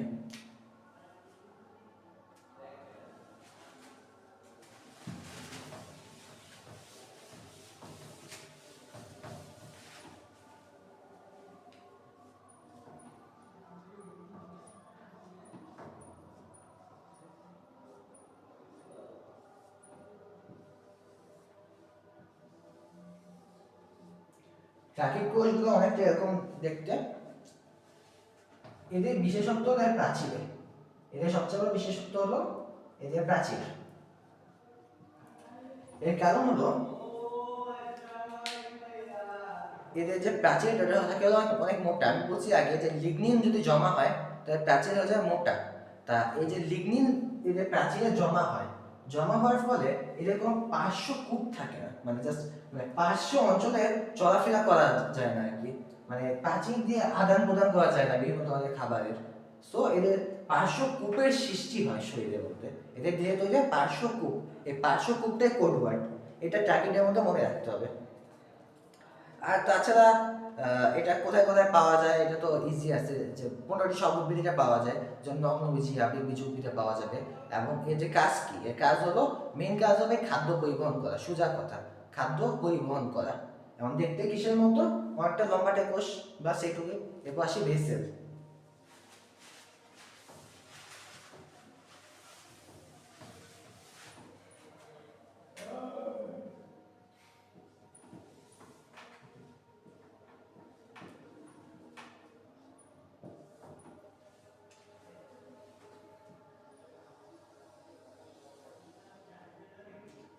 ভেসেল কোষটা অনেক চোঙের মতো হয়, মানে একটার পর একটা সজ্জিত হয়। এই যে একটা ভেসেল কোষ, এর নিচে আরেকটা ভেসেল কোষ থাকে।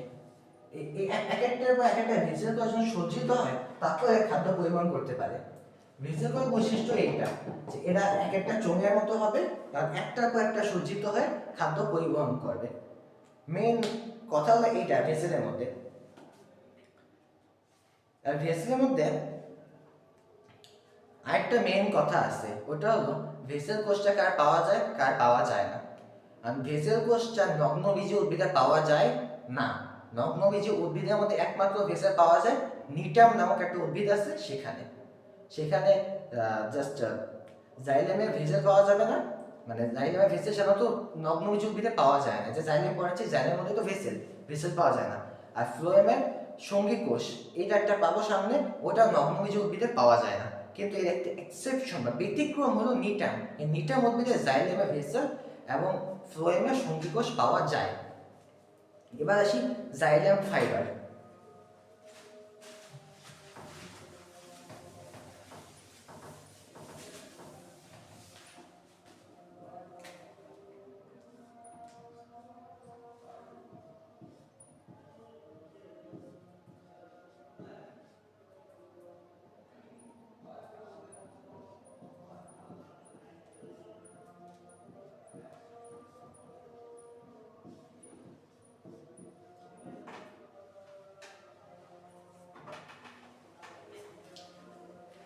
Xylem parenchyma. জাইলেমে অবস্থিত প্যারেনকাইমার কোষটাই হলো জাইলেম প্যারেনকাইমা। সহজ একটা বুদ্ধি। জাইলেম প্যারেনকাইমা নিয়ে আসলে পড়ার তেমন কিছু নাই। ওই যে খাদ্য সঞ্চয় করা, খাদ্য পরিবহন করা, এইগুলি মানে প্যারেনকাইমা যখন পড়াইছিলাম তখন বলছিলাম যে প্যারেনকাইমা মেনলি খাদ্য নিয়ে কাজ করে, খাদ্য উৎপাদন করে, খাদ্য পরিবহন করে। যেহেতু জাইলেম কোষ এই জায়গায় খাদ্য সঞ্চয় করবে, খাদ্য তৈরি করবে না, এবং খাদ্য পরিবহন করবে। এবার জাইলেমের মধ্যে যেটাই পাওয়া যায় ওর নামে আগে উড বসাই দেওয়া যায়, উড। তাই জাইলেম প্যারেনকাইমারে আমরা উড প্যারেনকাইমা বলতে পারি। উড, উড মানে হলো কাঠ।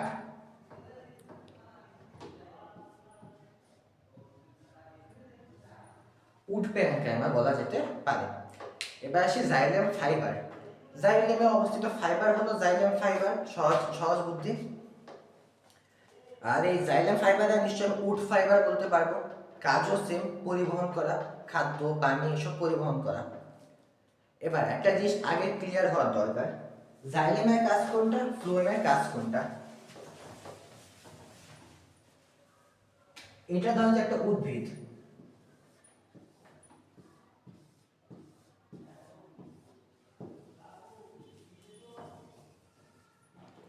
উদ্ভিদের উপর পাতা আছে, নিচে মূল আছে। উদ্ভিদের এখানে তো ধরেন পানি আছে না, মাটির নিচে পানি আছে না, এই যে পানিটা মূল দিয়ে উঠায় পাতা পর্যন্ত নিয়ে যাবে হলো জাইলেম। পানিটা মূল থেকে উঠায় পাতা পর্যন্ত নিয়ে যাবে জাইলেম। আর আমরা জানি উদ্ভিদ নিজের খাদ্য নিজে তৈরি করে। তৈরি করে কোথায়, পাতার মধ্যে। তাই পাতায় খাদ্য তৈরি হলো, ধরলাম যে পাতায় খাদ্য তৈরি হয়েছে। এবারে পাতায় তৈরি খাদ্যটা তো নিশ্চয়ই মূল পর্যন্ত আবার ব্যাক আনতে হবে, কারণ মূলও তো খাবার দরকার। মূল তো খালি পানি খায় বাঁচবে না। পাতা উৎপাদিত খাদ্য মূল পর্যন্ত আবার ব্যাক আনতে হবে, বা পাতা উৎপাদিত খাদ্য কাণ্ড পর্যন্ত আনতে হবে না। মানে মূল থেকে যে পানি নিচ্ছে সেটা নিচ্ছে জাইলেম, কিন্তু পাতায় উৎপন্ন যে খাদ্যগুলা, এই খাদ্য যখন আবার ব্যাক আসতেছে সেটা ফ্লোয়েমের মাধ্যমে আসতেছে। তাই ইন নাটশেল আমরা কি বুঝলাম, উদ্ভিদটা মূলের সাহায্যে পাতা পর্যন্ত পানি নেবে হলো জাইলেমের সাহায্যে, এবং পাতায় উৎপন্ন খাদ্য সেটা মূল পর্যন্ত নিয়ে আসবে ফ্লোয়েমের সাহায্যে। এইটুকুই। অফ। সঠিক। এখন আমি যেটা পড়াবো ওটা হলো ফ্লোয়েম টিস্যু। এতক্ষণ জাইলেম দেখালাম, এখন দেখাবো হলো ফ্লোয়েম। জাইলেমের মতো ফ্লোয়েমে চার ভাগে ভাগ করা যায়, মানে চার প্রকার। সিপ কোষ, সঙ্গী কোষ, ফ্লোয়েম প্যারেনকাইমা, ফ্লোয়েম ফাইবার। সবার আগে আসি সিপ কোষ। সিপ কোষ দেখতে অনেকটা এই শেপের, এরকম।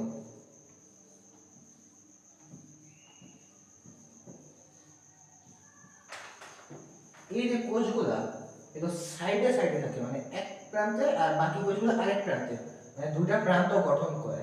এর ফলে লাভটা কি হয়, কেন্দ্রীয় একটা নালী পাওয়া যায়। এই কেন্দ্রীয় নালী আমি বলছিলাম যে ফ্লোয়েম টিস্যু পাতায় উৎপন্ন সকল খাদ্য উদ্ভিদের সকল স্থানে পরিবহন করে। এই যে সিপ কোষ আছে, সিপ কোষে যে কেন্দ্রীয় নালী আছে, এই ফ্লোয়েম টিস্যুগুলা এই কেন্দ্রীয় নালীর মধ্য দিয়ে খাদ্য পানি সব পরিবহন করবে। এখন এর মধ্যে একটা ইম্পর্টেন্ট কথা আছে, সিপ কোষে কি নিউক্লিয়াস থাকে নাকি থাকে না? অ্যান্সার হলো এটা কোনো নিউক্লিয়াস থাকে না। অনেক ইম্পর্টেন্ট একটা board question.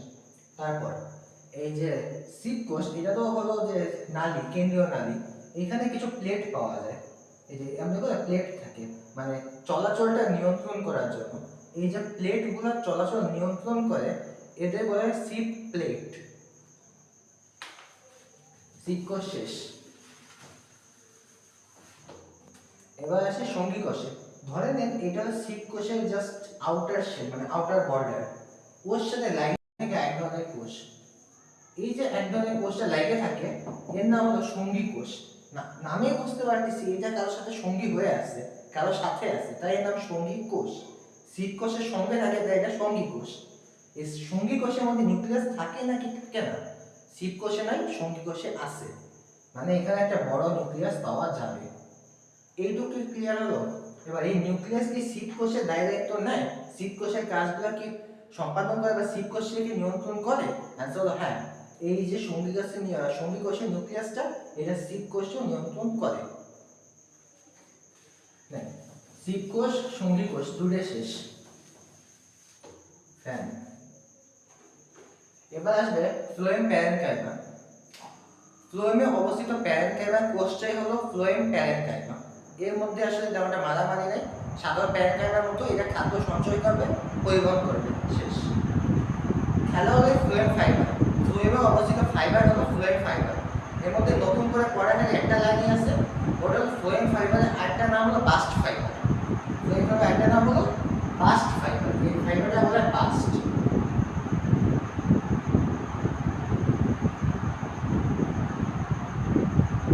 Bast fibre. Bast fibre একটা উদাহরণ দেওয়া আছে, প্রতি বছর বোর্ডে আসতে দেখা যায়। বাস্ট ফাইবারের একটা উদাহরণ হলো পাটের আঁশ, মানে পাটের আঁশ এক ধরনের বাস্ট ফাইবার। বস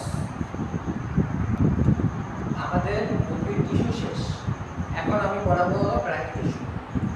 প্রাণী টিস্যুতে প্রাইমারিলি 4 ভাগে ভাগ করা যায়।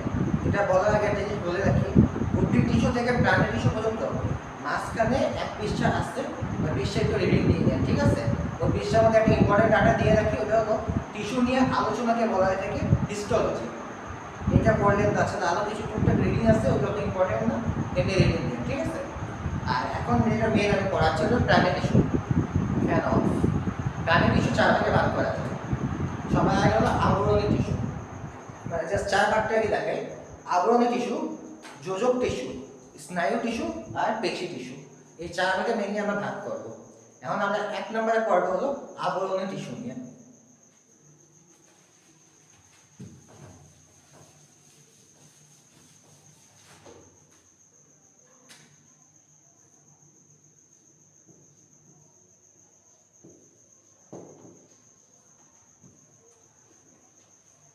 আবরণী টিস্যু বা কাজটা কি? আবরণ করে রাখা, একটা মানুষকে ঘিরে রাখবে, আবরণ করে রাখবে।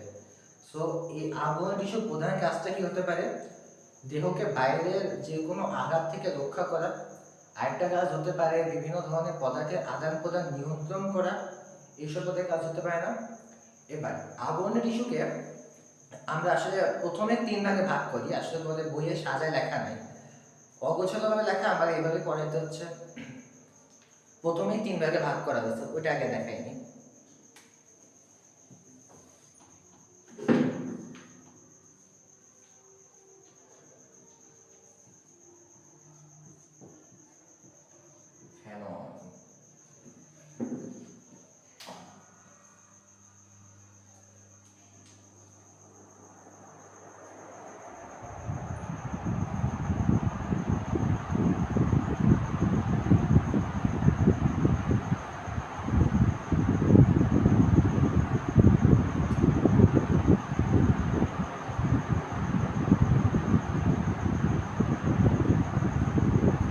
সবাই আগে আসি স্কোয়ামাস টিস্যু।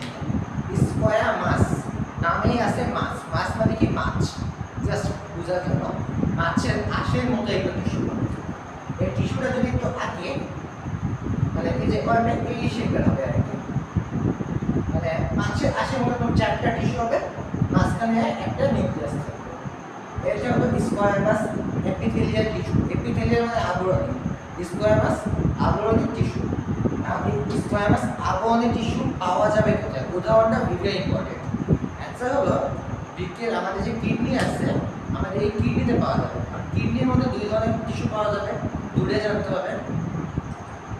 এই স্কোয়ামাসটা আর কলামনারটা, এটা মানে জাস্ট কিউবয়েডালটা, এটা একসাথে পড়াই দিই, তারপর উদাহরণগুলো একসাথে বুঝাই দেবো।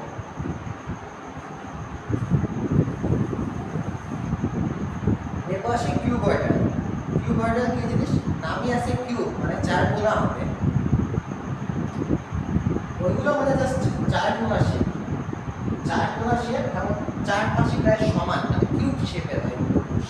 অনেকগুলো কিউব শেপের কোষ মিলে কিউবয়েডাল টিস্যু গঠন করবে। তা এই যে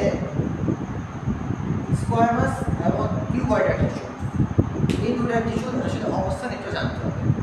কিডনি অধ্যায় না পড়ে কিডনি অধ্যায় উদাহরণ আমাদের জাফর ইকবাল স্যার এই বইয়ে দিয়ে রাখছে কিছু করার নেই। আমাদের এই যে কিডনি আছে, ওই কিডনির মধ্যে পাওয়া যায় বোমেন্স ক্যাপসিউল, মানে জাস্ট এই যে অংশটা কিডনির মধ্যে পাওয়া যায় ওটা বোমেন্স ক্যাপসিউল। এই বোমেন্স ক্যাপসিউলে স্কোয়ামাস এপিথেলিয়াল টিস্যু পাওয়া যায়, এবং এই বোমেন্স ক্যাপসিউলের নিচে একটু দূরে গেলে পাওয়া যায় সংগ্রাহী নালিকা। এই সংগ্রাহী নালিকাতে পাওয়া যায় কিউবয়েডাল এপিথেলিয়াল টিস্যু। এটা কিডনি অধ্যায় আগে পড়ে আসতে ভালো হয়, কিন্তু স্যার তো বুঝাইতে পারেন না, আমি কি করবো।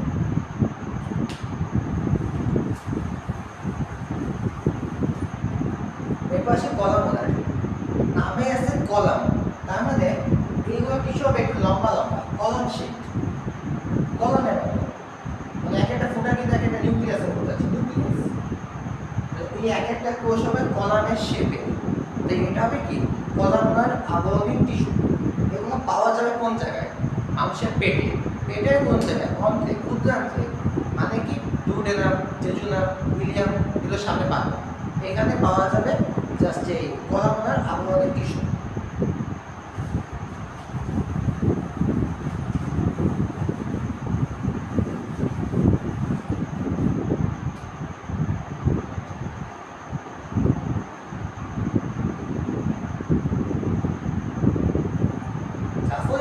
কিছু পর্যায়ে এই আবরণী টিস্যুকে আবার ভাগ করছে।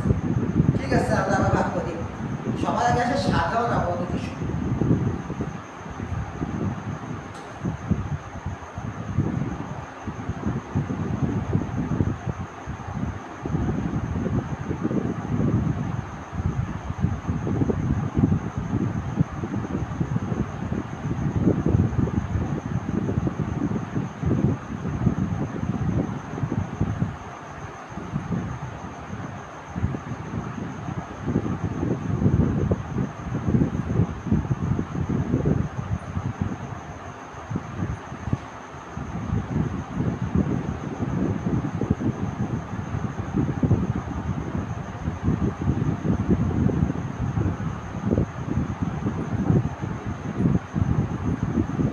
সাধারণ আবরণী টিস্যু, স্ট্র্যাটিফাইড আবরণী টিস্যু আর সিউডো স্ট্র্যাটিফাইড আবরণী টিস্যু। তা আমি কেবল যে তিনটা বললাম, স্কোয়ামাস, কিউবয়েডাল আর কলামনার, এই তিনটাই হলো সাধারণ আবরণী টিস্যু। এর কারণ কি? ধরে নিলাম যে এই টিস্যুগুলো একটা নির্দিষ্ট স্থান দিয়ে হওয়া শুরু করছে, মানে অনেকগুলো কোষমেরিত টিস্যু। কোষগুলো যদি একটা সিরিয়ালে থাকে, একটাই সিরিয়ালে, একটাই স্তরে থাকবে, তাহলে সেটা হয় সাধারণ আবরণী টিস্যু। এই স্কোয়ামাস, কিউবয়েডাল, কলামনার তিনটাই একটা স্তরে থাকে, তাই এটা হলো সাধারণ আবরণী টিস্যু। তারপর আসি স্ট্র্যাটিফাইড আবরণী টিস্যু। এরা একাধিক স্তরে থাকবে। এরা কেমন থাকবে? একাধিক স্তরে থাকবে। মানে এই যে টিস্যু, একটা কোষ আছে, এর মাথায় একটা কোষ, এর মাথায় একটা কোষ, এর সাইডে কোষ। ঠিক আছে, স্তর মানে একটা স্তর, অনেকগুলো স্তর থাকবে। এরা ধীরে ধীরে উপরে ওঠে, এই স্তরটা ধীরে ধীরে চেঞ্জ হয়, উপরে ওঠে। স্তরটা এখন দেখা গেল 4টা 8টা, সামনে দেখা গেল 7 থেকে 8টা, মানে স্তরগুলো চেঞ্জ হবে। মানে এই যে টিস্যুগুলা, এটি ট্রানজিশনাল টিস্যুও বলা যেতে পারে। Stratified tissue is a type of transitional tissue. এর উদাহরণ কি? মানুষের স্কিন, হিউম্যান স্কিন, মানুষের ত্বক। তারপর স্ট্র্যাটিফাইড শেষ, এবার আসি সিউডো স্ট্র্যাটিফাইড। সিউডো মানে কি? সিউডো মানে ছত্র, অর্ধ, চোর। সিউডো মানে যেটা ছত্র, যেটা নকল, এটা বলে সিউডো। মানে এটা নকল স্ট্র্যাটিফাইড, মানে এটা দেখে মনে হবে একাধিক স্তরে স্ট্র্যাটিফাইডের মতো, আসলে একাধিক স্তর মনে হয় একটা, হলো আরেকটা, মানুষের মতো। মানে একটা কোষ এরকম, একটা কোষ এর সাথে নিচে, আবার একটা কোষ উপরে ফেলে, মানে দেখে মনে হয় একাধিক স্তর, কিন্তু আসলে এরা এক স্তরেই থাকে। সো এরা সিউডো স্ট্র্যাটিফাইড, আলাদাই একটা শ্রেণীবিভাগ দেওয়া হয়েছে। এখানে একটা নিউক্লিয়াস, তারপরে সিউডো স্ট্র্যাটিফাইডের উদাহরণ একটা শ্রেণীবিভাগ দেওয়া হয়েছে। এখানে একটা নিউক্লিয়াস, তারপরে সিউডো স্ট্র্যাটিফাইডের উদাহরণ রাখতে হবে। আমাদের যে গলা আছে না, গলা, ঠিক এই যে গলার যে শেপ, ওই গলার শ্বাসনালী যেটা, এটা তো গলা, শ্বাসনালী ভিতরের দিকে আছে, শ্বাসনালী এখান থেকে শুরু হয়েছে। আমাদের ভিতরে যে শ্বাসনালী আছে এটার নাম হলো ট্রাকিয়া। এই ট্রাকিয়া হলো সিউডো স্ট্র্যাটিফাইড টিস্যু নিয়ে তৈরি করবে, ঠিক আছে?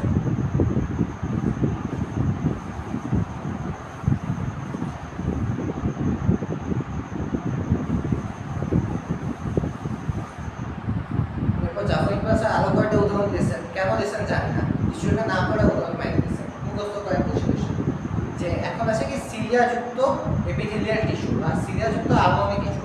এটা কোথায় পাওয়া যায়? এটা ট্রাকিয়াতে পাওয়া যায় বা মানুষের শ্বাসনালীতে পাওয়া যায়। এরপর আসে ঘনপদীয় টিস্যু। আচ্ছা এটা দেখেন, বুঝলেন না, সিলিয়াযুক্ত মানে ধরা যায় এই টিস্যুটা, ওর যে টিস্যু কোষগুলো আছে ওর মধ্যে এরকম সুতা সুতা সুতা সুতা বেঁধে গেছে, এটা হলো সিলিয়াযুক্ত। এবার ধরলাম যে ঘনপদীয় টিস্যু। ঘনপদীয় টিস্যু আমাদের ঘটে আছে এই শেপের, মানে এই শেপের টিস্যুগুলো ঘনপদীয় টিস্যু। এটা কোথায় পাওয়া যায়? এটা হাইড্রা এন্ডোডার্মে পাওয়া যায়। আমরা ভাই হাইড্রা মানে তো জানি না, হাইড্রা নিয়ে তোমাদের ইন্টারমিডিয়েটে পড়াশোনা আছে, তোমার স্যার বই দেখতে পারে না, উনি হাইড্রা নিয়ে এসএসসিতে ঢুকাই দিচ্ছে। বলে না যে হাইড্রা একটা প্রাণী, এই হাইড্রা একটা মাছের মতো বলা যায় না, কিন্তু একটা প্রাণী না হাইড্রা। ওর যে ভিতর ত্বক, ওটা হলো এন্ডোডার্ম। এর ভিতর ত্বকে এই ঘনপদীয় টিস্যু পাওয়া যায়। একটা আছে ফ্লাজেলা যুক্ত টিস্যু, এটা মনে হয় সিলিয়ার মতো ফ্লাজেলা, মানে টিস্যু থাকবে, মানে কোষ থাকবে, কোষের সাথে কিছু সুতা সুতা বেরোয় থাকবে, এটা হলো ফ্লাজেলা যুক্ত টিস্যু। এটাও হাইড্রা এন্ডোডার্মে পাওয়া যাবে। আর সবার লাস্টে হলো জননঙ্গের আবরণী টিস্যু।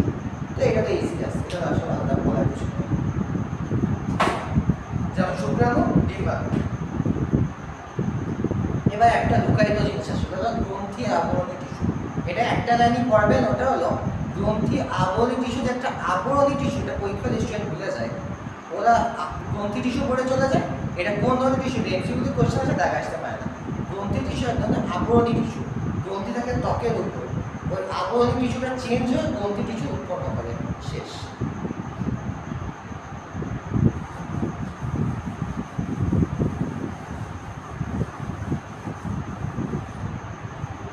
আমাদের আবরণী টিস্যু পড়ানো শেষ। এবার আসে তো যোজক টিস্যু।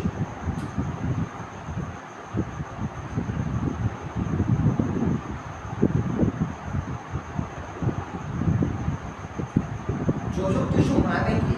যোজক মানে কোনো যোগ করছে, কানেক্ট করতেছে, তার মানে যোজক টিস্যু মানে হলো কানেক্টিভ টিস্যু। আমাদের যেসব টিস্যু কানেক্ট করার কাজ করতেছে সেটা হলো যোজক টিস্যু। এর মধ্যে সবার আগে যেটা, সেটা হলো ফাইব্রাস।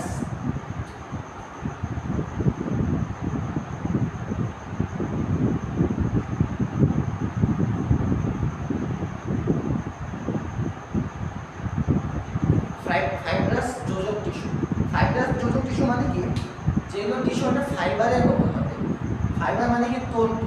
সেটা একটা তন্তু মিলে কানেক্টিভ টিস্যু গঠন করছে, এটা হলো ফাইব্রাস যোজক টিস্যু।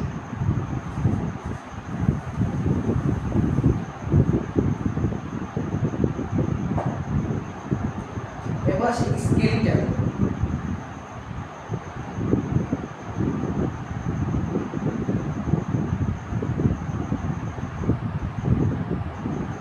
স্কেলিটাল আবার দুই প্রকার।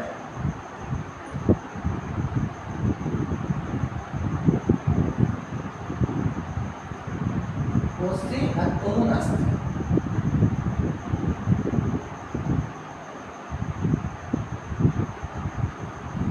স্কেলিটাল মানে কি? আমাদের দেহের কঙ্কাল। স্কেলিটাল মানে হলো কঙ্কাল, ফ্যানস। স্কেলিটাল মানে হলো আমাদের দেহের কঙ্কাল। তাই স্কেলিটাল যোজক টিস্যু মানে হলো যে টিস্যুটা আসে কঙ্কাল যোজক টিস্যু, ঠিক আছে? সো এই কঙ্কাল যোজক টিস্যুর মধ্যে কি আছে? অস্থি আছে, তরুণাস্থি আছে। অস্থি তো মানে বুঝছেন হাড্ডি, পরিশেষে যত হাড় আছে সব হলো অস্থি যোজক টিস্যু। আর আমাদের যেমন কান আছে ওগুলো সফট টিস্যু, মানে এগুলো তো আসলে অস্থি না, অত শক্ত না কিন্তু সফট। তোমার যে নাক আছে এটা সফট, মানে এর ভিতরে হাড়ের মতো অংশ, ঠিক আছে? এটাও তরুণাস্থি। এই দুই পার্টে ভাগ করা যায়। এরপর হলো তরল যোজক টিস্যু।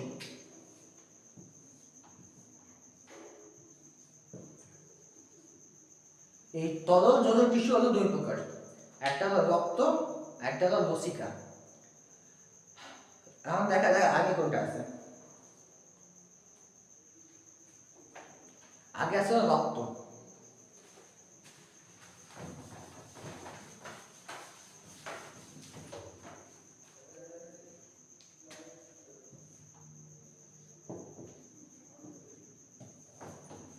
রক্তকে আমরা সবার আগে দুই ভাগে ভাগ করতে পারি, একটা রক্ত রস, একটা রক্তের কণিকা।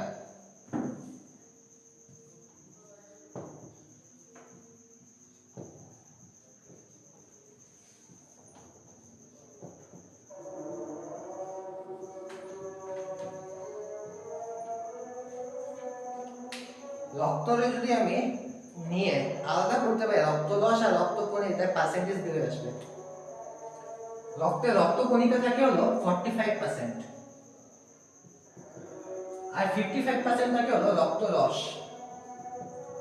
তাহলে এই রক্ত রসে যদি আমি একটু ভাঙি যে এর মধ্যে কি কি আছে, তাহলে আমি এর মধ্যে 91 থেকে 92% পানি পাবো, H2O, আর 8 থেকে 9% পাবো কঠিন পদার্থ, কঠিন সলিড পার্টিকেল। এবার রক্ত কণিকা এর আমি তিন ভাগে ভাগ করতে পারি, লোহিত রক্ত কণিকা, শ্বেত রক্ত কণিকা, আর একটা অনুচক্রিকা।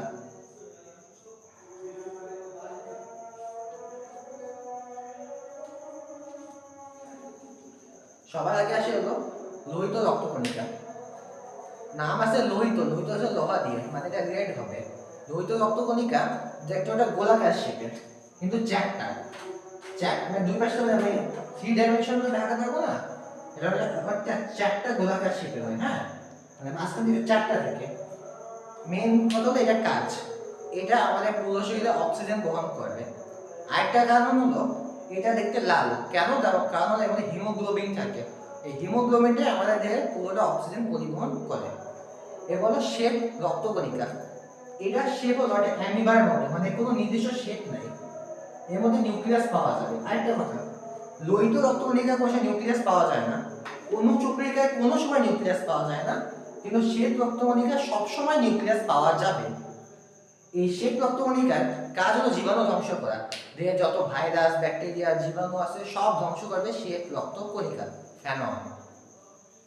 তারপর অনুচক্রিকা, আমাদের শরীরে দেহতে কেটে যাওয়ার পর রক্তক্ষরণ হবে, ওই যে জায়গা জমাট বেঁধে যায় ওই জমাট বাঁধানোর দায়িত্ব হলো অনুচক্রিকার। এটা করলে ওরা যে রক্ত একটা ধারণা পাওয়া যায়।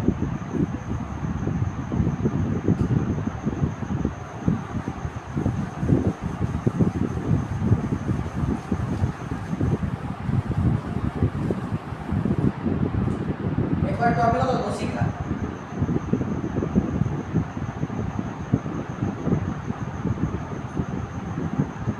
লসিকা মানে কি, ধরেন যে আমার শরীরে রক্ত তো শিরা উপশিরার মধ্যে দিয়ে যাচ্ছে, কিন্তু ধরে নিলাম আমাদের শরীরে কিছু কিছু জায়গায় মাঝখানে বা বিভিন্ন টিস্যুর মাঝখানে ওখানে তো রক্তনালী নেই, যেখানে রক্তনালী নেই ওখানে তরল পদার্থ পরিবহন করা, ওখানে জীবাণু ধ্বংস করা, তারপর অক্সিজেন পুষ্টি খাবার নিয়ে যাওয়া, এইগুলো যে তরল পদার্থ দায়িত্ব পালন করে তাই বলে লসিকা। আমাদের টিস্যু বিভিন্ন টিস্যু গঠনকারী কোষের মাঝখানে যে তরল পদার্থ পাবো সেটা হলো লসিকা। কারণ লসিকার মধ্যে এক ধরনের জীবাণু ধ্বংসকারী কোষ পাওয়া যায়, ওর নাম হলো লসিকা কোষ বা লিম্ফোসাইট।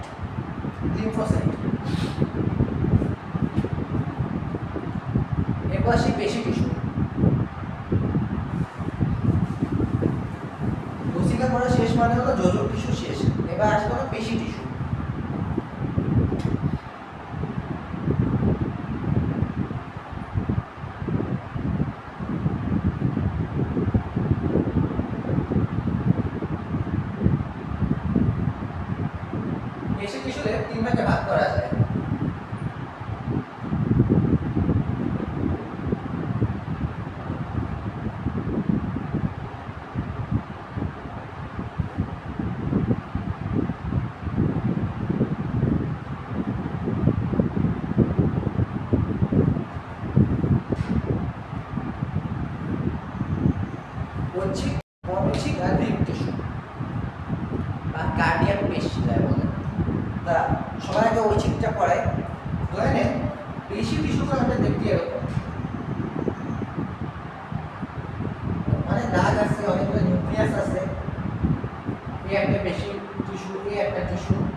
টিস্যুগুলোর শেপ দেখতে হতো এরকম, এবং সবচেয়ে ইম্পর্টেন্ট হলো এগুলো ঐচ্ছিক, মানে আমি নিজে ইচ্ছা মতো নড়াইতে পারবো। মানে এইগুলো কোথায় পাওয়া যাবে? হাতের মাসেল হতে পারে, পায়ের মাসেল হতে পারে, ঘাড়ের মাসেল হতে পারে। এইগুলো টিস্যু আমি নিজের ইচ্ছা দিই, মানে নিজের ইচ্ছা মতো আমি নড়াইতে পারবো, মানে এগুলো ঐচ্ছিক। ঐচ্ছিক একটা ঝামেলা হলো এর মধ্যে কি কোনো পার্সোনালি আছে বা এর মধ্যে পাশাপাশি কোনো কানেকশন কি আছে? একটা না, পাশাপাশি কোনো কানেকশন নেই। তারপরে দেখে ধোলা কাটা দাগ আছে, হ্যাঁ একটা ধোলা কাটা দাগ আছে।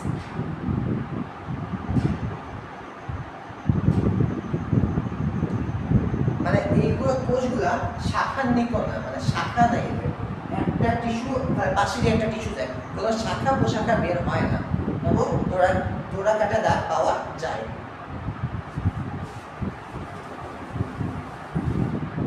এবার আসলে অনৈচ্ছিক টিস্যু। অনৈচ্ছিক টিস্যু দেখতে হবে এই শেপ, এই শেপটা বলা হয় মাকু শেপ। মাকু শেপ একটা নৌকা যেমন থাকে না, নৌকা শেপ বলে বা মাকু শেপ বলা হয়। মাঝখানে একটা নিউক্লিয়াস থাকবে।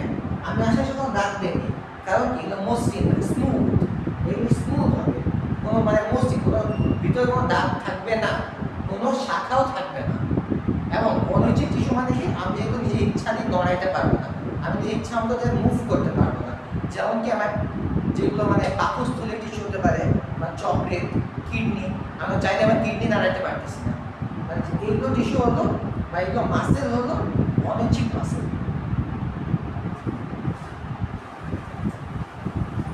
সবার আছে হৃদপেশি বা কার্ডিয়াক পেশি। কার্ডিয়াক পেশি দেখতে অনেক ঐচ্ছিক পেশির মতো,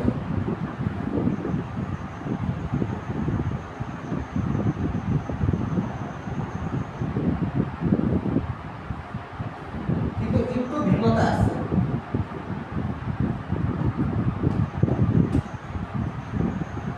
ভিন্নতা হলো এই কার্ডিয়াক পেশির মধ্যে অবশ্যই কানেকশন থাকবে, শাখা থাকবে। এই কার্ডিয়াক পেশি পাওয়া যাবে কোন জায়গায়? আমাদের হার্টে পাওয়া যাবে। তারপর এই কার্ডিয়াক পেশির মধ্যে নিউক্লিয়াস থাকবে। তারপর এই কার্ডিয়াক যে পেশি এর মধ্যে একটা স্পেশাল জিনিস পাওয়া যাবে, ইন্টারক্যালাটেড ডিস্ক। ইন্টারক্যালাটেড ডিস্ক আমাদের এই কার্ডিয়াক পেশি প্রতিনিয়ত হার্টের মতো বিট দিতে থাকে। আমাদের হার্ট তো বিট দেয় সবসময়, পাওয়া যায় হৃদপিণ্ডে, আমাদের সবসময় বিট করতেছে, নিজস্ব সংকোচন প্রসারণ করতেছে। এই সংকোচন প্রসারণের জন্য দায়ী হলো এই ইন্টারক্যালাটেড ডিস্ক। এই ইন্টারক্যালাটেড ডিস্ক থাকে বলে আমাদের হার্ট পাম্প করতে পারে। তারপর এখানে শাখা অবশ্যই পাওয়া যাবে।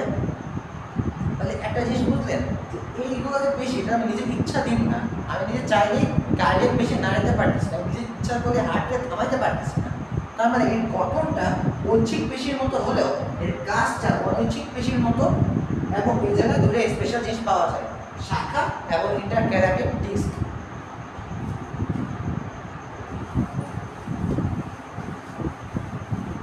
অফ।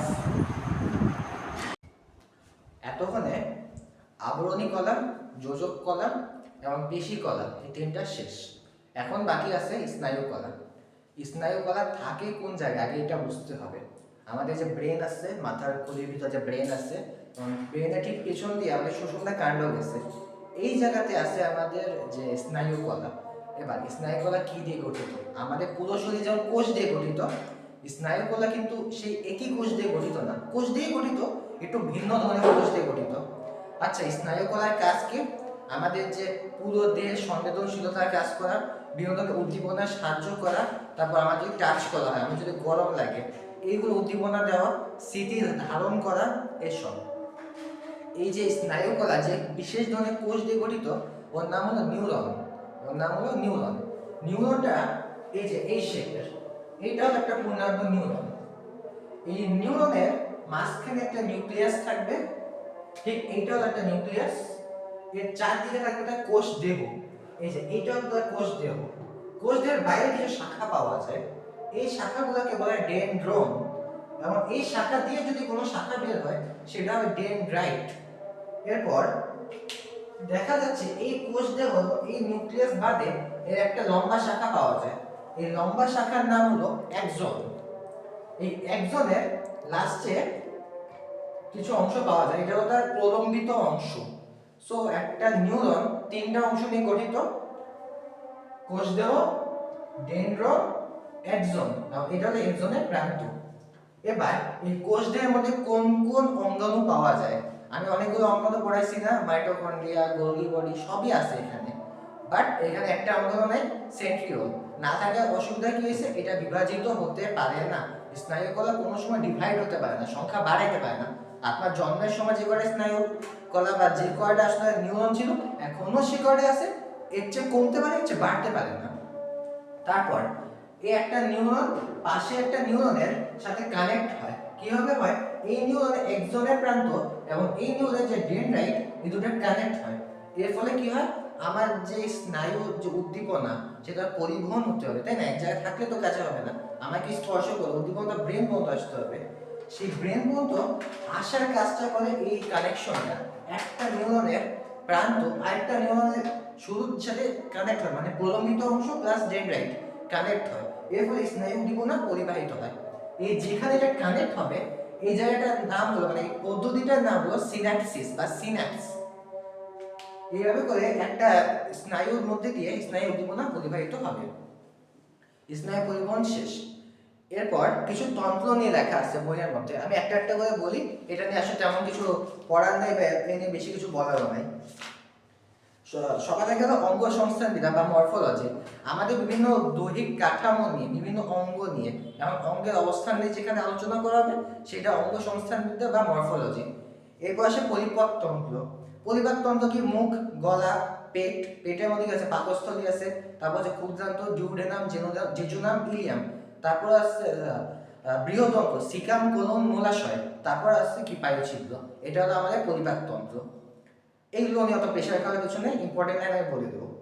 তারপর শ্বসনতন্ত্র, নাক, নাকের পর হলো কি গলবিল, তারপর নাসা গলবিল, মানে নাক, নাকের পর নাসা গলবিল, তারপর আছে গলবিল, তারপর আছে শ্বাসনালী, তারপর আছে ফুসফুস, ফুসফুসের মধ্যে পাওয়া যায় অ্যালভিওলাস। এটা হলো আমাদের শ্বসনতন্ত্র। তারপর আছে স্নায়ুতন্ত্র, এটা পড়াই ফেলছি স্নায়ুতন্ত্র। তারপর আছে রেচনতন্ত্র, রেচনতন্ত্র কাজ কি, পুরো দেহের নাইট্রোজেন গঠিত বর্জ্য পদার্থ মূত্রের মাধ্যমে বাইর করা হবে। কে বের করে দিবে, কিডনি বের করে দিবে বা বৃক্ক। বৃক্কের অধ্যায় এটা নিয়ে আরো ডিটেলসে বলা হবে। তারপর জননাঙ্গ বা রিপ্রোডাক্টিভ সিস্টেম, এটার মাধ্যমে কি হবে, জনন কোষ, শুক্রাণু, ডিম্বাণু তৈরি হবে, এদের মিলন উৎপন্ন হবে জাইগোট, ওটা দিয়ে নতুন প্রাণী তৈরি হবে, ফেনন। তারপর ত্বকতন্ত্র, আমাদের বাইরে যে ত্বক আছে এটা জাস্ট আমাদের প্রোটেক্টিভ শিল্ড হিসেবে কাজ করে, পুরো দেহের একটা আবরণ হিসেবে কাজ করে, এটা ত্বকতন্ত্র। সবার লাস্টে সবচেয়ে ইম্পর্টেন্ট অন্তঃক্ষরার গ্রন্থি।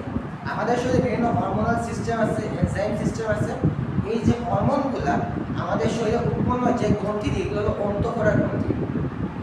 এর মধ্যে কয়েকটা যদিও নাম দেওয়া আছে, প্রত্যেকটা নাম পড়া ভালো, যেমন পিটুইটারি, থাইরয়েড আছে, তারপর প্যারাথাইরয়েড আছে, থাইমাস আছে, তারপর অগ্নাশয় আছে, ওই জায়গায় একটা কোষ পাওয়া যায় আইলেটস অফ ল্যাঙ্গারহ্যান্স। এগুলো ইম্পর্টেন্ট। বেশি ইম্পর্টেন্ট হলো এই হরমোনটা কিভাবে পরিবাহিত হয়। এই হরমোনটা পরিবাহিত হয় হলো রক্তের মাধ্যমে, এটা ভিভিআই ইম্পর্টেন্ট আছে। তারপর সবার লাস্টে আছে অনুবীক্ষণ যন্ত্র, ওটা পড়া থাকবে, ওটা ধরে বাদ। তাহলে আমাদের এই যে অধ্যায়টা রিডিং সেট পুরোপুরি আমি ক্লিয়ার করে ফেললাম, A to Z, আর কোনো টপিকও নাই, আর কোনো কথাও নেই। এখন আমি সলভ করবো এমসিকিউ, বোর্ডে আসা ইম্পর্টেন্ট এমসিকিউ, আর বোর্ডে আসা যে কটা পারা যায় যেগুলো ইম্পর্টেন্ট সেগুলো দেখে সিকিউ পজ। তাহলে ইম্পর্টেন্ট এমসিকিউ দেখা যাক। এখন যে এমসিকিউ সলভ করাবো ওটা হলো ঢাকা বোর্ড 22 সালে আসা এমসিকিউ। কোশ্চেনটা কি করছে, মানবদেহে টিস্যুর ফাঁকে অবস্থিত তরলের নাম কি? লেখা যদি বোঝা না যায়, কথা তো বোঝা যাচ্ছে, মানুষের টিস্যুর ফাঁকে অবস্থিত তরলের নাম কি? অপশনগুলো একটু দেখেন, লসিকা, প্লেটলেট, সিন্যাপস, ডেনড্রাইট। আগে ঘ দিয়ে শুরু করি, ডেনড্রাইট, কেবল স্নেহতন্তু পরাগায়ন, ওর মধ্যে কি কোষ দেহের প্রলম্বিত অংশের নাম কি? ডেনড্রাইট। তাহলে এটা টিস্যুর ফাঁকে তরল তো জীবনের নাম ভাই।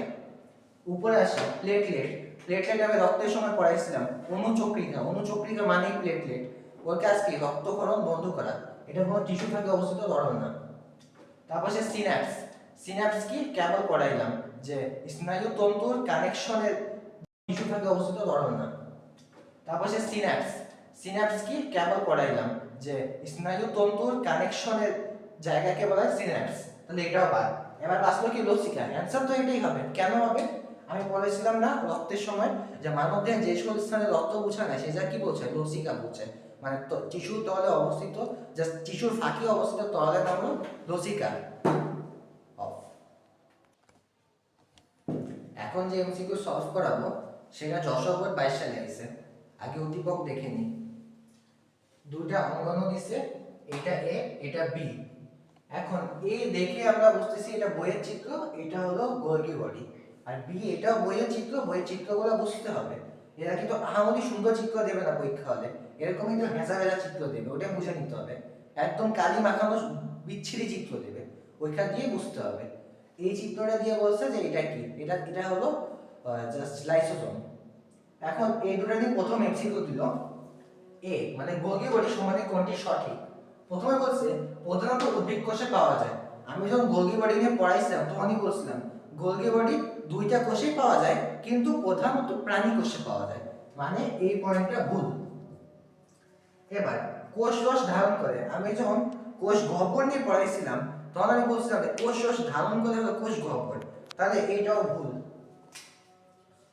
এবার সে লাস্টেরটা প্রোটিন সঞ্চয় করে। প্রোটিন সঞ্চয় করে এমন কোনো অঙ্গাণু নাম আসলে আমি জানি না, আমি মেডিকেলে পড়ি, আমি কোথাও শুনিনি কোনো অঙ্গাণু প্রোটিন সঞ্চয় করে।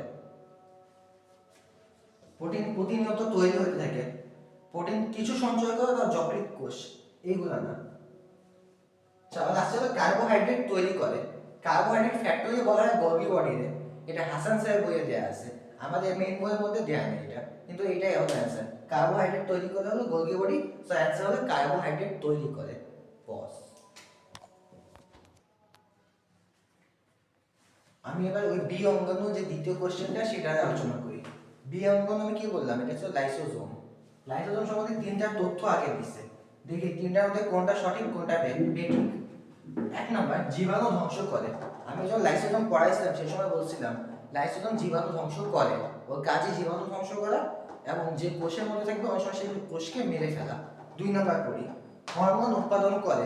লাইসোজোম কোনো সময় হরমোন উৎপাদন করে না, বইয়ের মধ্যে নেই তার মানে করে না। তারপর কখনো কোষ মেরে ফেলে, উত্তর হ্যাঁ, মাঝে মাঝে জীবাণু ধ্বংস করে, আর কিছু কিছু ক্ষেত্রে কি কোষটারও ধ্বংস করে ফেলতে পারে, বইয়ের লাইন, আমিও পড়াইছি। তার মানে এইটা ভুল, এই দুটা কারেক্ট। বস এখন যে আমি কোশ্চেন সলভ করাবো সেটা হলো কুমিল্লা বোর্ড 22 সালে আসা একটা কোশ্চেন। বলছে কোনটি আদি কোষে পাওয়া যায়, চারটা অঙ্গাণু নাম দিয়েছে, বলছে কোনটা আদি কোষে পাওয়া যায়। অপশন হলো সেন্ট্রোজোম, প্লাস্টিক, মাইটোকন্ড্রিয়া আর রাইবোসোম। আদি কোষে কোনটা পাওয়া যায়, যখন চারটা অপশন লাগে না, এক নজরে মারা যায়। আমি বলছিলাম যে আদি কোষে ঝিল্লিবদ্ধ কোনো অঙ্গাণু পাওয়া যাবে না, একমাত্র একটা অঙ্গাণু পাওয়া যাবে, ওইটা হলো রাইবোসোম। রাইবোসোম হলো সার্বজনীন অঙ্গাণু। রাইবোসোম চোখে দেখছেন মানে বাইরে দেখতে হবে, আর কিছু ভাবাভাবি করার দরকার নেই। নেক্সট কোশ্চেন, এই যে কোশ্চেন এটা হলো ঢাকা বোর্ড 21 সালের কোশ্চেন। কোশ্চেনটা হলো মাইটোকন্ড্রিয়ার কাজ করতে কোষকে রক্ষা করা, শক্তি উৎপাদন করা, খাদ্য তৈরি করা নাকি বংশ বৃদ্ধি করা। আমরা খুবই ইজিলি এই জিনিস পারতে পারি। মাইটোকন্ড্রিয়ার কাজ আমি পড়াইছি, আমি বলছি বলে পাওয়ার হাউস বলা হয়, কারণ কি শক্তি উৎপাদন করে তাই। সবার আগে হলো কদেরকে কোষকে রক্ষা করা, এটা মাইটোকন্ড্রিয়ার কাজ না।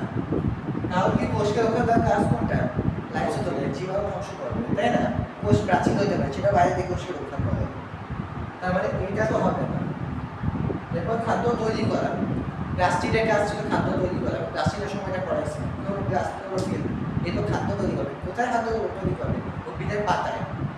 তারপর বংশ বৃদ্ধি করা, শুক্রাণু ডিম্বাণুর কাজ হলো বংশ বৃদ্ধি করা, মাইটোকন্ড্রিয়ার কাজ বংশ বৃদ্ধি করা, তাহলে বাস্তব শক্তি উৎপাদন করা। আর আমি জানি আমাদের মাইটোকন্ড্রিয়ার কাজ শক্তি উৎপাদন করা, কারণ তাদের কোষের পাওয়ার হাউস বলা, তাহলে অ্যান্সার হলো এটা, বাকি দুটো ভুল। এখন আমি কয়েকটা সিকিউ সলভ করি। কোশ্চেন এটাই, এটার উদ্দীপক z x y, এই তিনটা অঙ্গাণু দেয়া আছে। আমরা আগে চিনি তিনটা অঙ্গাণু কি কি দিছে, এই যে গোল গোল দিছে, এই গোল গোলই আঁকা ছিল কোশ্চেনের মধ্যে। এই গোল গোল দেখে বুঝতে হবে এটা লোহিত রক্ত কণিকা। যদি এটা কোশ্চেন দেখেও বোঝা যায়, উদ্দীপক দেখে সরাসরি হয়তো বোঝা যাবে না। এটা হলো শ্বেত রক্ত কণিকা, আর জেড এটা হলো স্নায়ু কোষ। এখন কোশ্চেনগুলো দেখি, ঐচ্ছিক পেশি কি, আমি পড়ানোর সময় বলছিলাম যে পেশি তিন ধরনের, ঐচ্ছিক, অনৈচ্ছিক, কার্ডিয়াক। তার মানে ঐচ্ছিক পেশি হলো সেগুলো পেশি যেগুলো আমরা নিজে ইচ্ছাধীন নাড়াচাড়া করতে পারি। এবার জাইলেমকে পরিবহন টিস্যু কেন বলা হয়? আমি বলছিলাম উদ্ভিদের সমস্ত পরিবহনের কাজ করে জাইলেম এবং ফ্লোয়েম মিলে। মাটি থেকে যত পানি যত পুষ্টি নিয়ে পাতা পর্যন্ত নিয়ে যাবে জাইলেম, পাতায় উৎপন্ন খাদ্যে আবার মূল পর্যন্ত ব্যাক নিয়ে আসবে হলো ফ্লোয়েম।